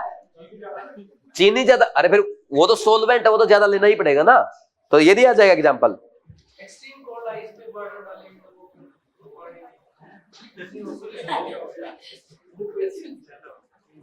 यार ऐसा नहीं बोलेंगे। हाँ तो और क्या? लिक्विड इन सॉलिड, घी इन शक्कर। Next, solid solid, solid solid solid solvent, क्या बनेगा? सॉलिड बनेगा। Example, alloys, alloy steel. जैसे ये देखो, ये देख लो, ये स्टील का है, ठीक। इसमें क्या कार्बन भी होता है, अदर कॉन्स्टिट्यूएंट भी होते हैं। तुम्हें अलग दिख रहा है कार्बन? ये रहा कार्बन ज्यादा है यहाँ पे ना, यहाँ पे कम है। कंपोजिशन थ्रू आउट क्या है? सेम है। ये स्टील क्या है? अलॉय है। और कंपोजिशन थ्रू आउट सेम है, तो क्या हो गया? सॉल्यूशन हो गया, होमोजेनियस मिक्सचर हो गया। होमोजेनियस मिक्सचर ही क्या होता है? सॉल्यूशन होता है। तो ये कैसा सॉल्यूशन है? सॉलिड सॉल्यूशन है। बोलो कोई डाउट? एलॉयज, ठीक। लिख लो जल्दी से एक और फास्ट। ये टेबल आपके क्लास 12th में सॉल्यूशन चैप्टर में एनसीईआरटी में है, लिखो फास्ट। लिख लिया? अब नेक्स्ट देखो, इसके बाद अब हम पढ़ेंगे कंसंट्रेशन टर्म्स। कंसंट्रेशन टर्म्स में ओनली हेडिंग्स लिख लो, कौन सी है। हेडिंग लिखने का फायदा होता है वो कल बताऊंगा मैं आपको। लिखो कंसंट्रेशन टर्म्स। भाई सॉल्यूशन जो है ना आपका, कंसंट्रेशन टर्म्स से डिफाइन करते हैं उसको आप, कि सॉल्यूशन स्ट्रॉन्ग है या वीक है ना। पैग मोटा है या पतला, हैवी, है ना। समझे कि नहीं समझे? भाई कई मोटे मोटे पैग पीते, कोई हल्के पैग पीते हैं, तो उनमें हल्का पैग है तो कंसंट्रेशन कम है, मोटा पैग है तो ज्यादा है। तो अब आपके लिए पैग के लिए नहीं पढ़ा रहा हूं, ये मैं आपको इसलिए पढ़ा रहा हूं क्योंकि आप डॉक्टर बनोगे, तो जब आप मेडिसिन दोगे तो मेडिसिन छोटे बच्चे को आपको कम कंसंट्रेशन की देनी होती है। जैसे सिरप दोगे ना, आप छोटे बच्चों को क्या बोलोगे? 10 ml लेना है। बड़े आदमी को क्या बोलोगे? 20 से 30 ml। क्योंकि आपको क्या पता होता है, जो आपकी सिरप है उसमें जो कंपोनेंट है आपकी मेडिसिन का, वो कितना % है, ठीक। अब कंसंट्रेशन जो आप डिफाइन करोगे आपकी सिरप में कितनी है या आपकी मेडिसिन में, आपकी टेबलेट में कितनी है, वो डिफाइन की जाती है डिफरेंट कंसंट्रेशन टर्म्स में। जैसे मोलैरिटी, ठीक, इसके अलावा मोलालिटी, ठीक, परसेंटेज कंपोजिशन, मोल फ्रैक्शन या नॉर्मलिटी, इनमें रिप्रेजेंट करते हैं। या और ज्यादा यूज होती है आपके इसमें मेडिसिन में यूज होती है स्ट्रेंथ, ग्राम पर लीटर वाला, ठीक। समझे कि नहीं समझे? तो ये हमें पढ़ने हैं। तो ऐसा नहीं कि मोलरिटी इसलिए पढ़ रहे हैं क्योंकि नीट में आएगी, आगे भी काम आएगी। अगर मोलरिटी की नॉलेज नहीं होगी, पता चला ठीक है बच्चे को क्या पिलाना है, सिरप पिलाना है, चल पिला देना 30 ml, कोई दिक्कत नहीं है, ठीक। वो बच्चा आया ही नहीं दोबारा, ठीक। तो लिख लो, इसमें सबसे पहले हम पढ़ेंगे मोलरिटी। मोलरिटी को कैपिटल M से रिप्रेजेंट करते हैं। दूसरा हम पढ़ते हैं फॉर्मेलिटी। फॉर्मेलिटी में सिर्फ फॉर्मेलिटी करनी है, कोचिंग वाले पढ़ाते हैं, नीट में ना तो आई ना आएगी। तीसरा मोलालिटी, मोलालिटी को हम स्मॉल m से रिप्रेजेंट करते हैं। चौथा हम पढ़ेंगे मोल फ्रैक्शन। मोल फ्रैक्शन इसको x से रिप्रेजेंट करेंगे। पांचवा हम पढ़ेंगे परसेंट कंपोजिशन। परसेंट कंपोजिशन में आप बहुत सारा पढ़ते हो, जैसे वेट बाई वेट परसेंट।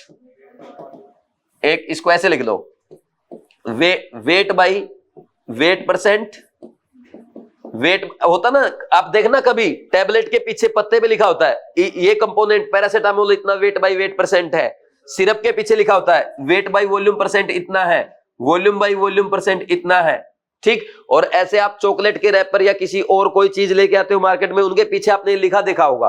तो ये हमारे लाइफ में काम आते इसलिए पढ़ते हैं, ना कि नीट में नंबर लाने के लिए। हालांकि नीट में नंबर लाना तभी आगे काम आएंगे। हाँ, नहीं तो लालू यादव को थोड़ा काम आ रहा है wait by weight percent. Ppm और 7th इज नॉर्मेलिटी और 8th इज, इसको कैपिटल एन से रिप्रेजेंट करते हैं स्ट्रेंथ। कल ये सारी पढ़ लोगे क्या? आज छोड़ दे बस, कल सब कुछ कर देंगे, तो देखना तो सही।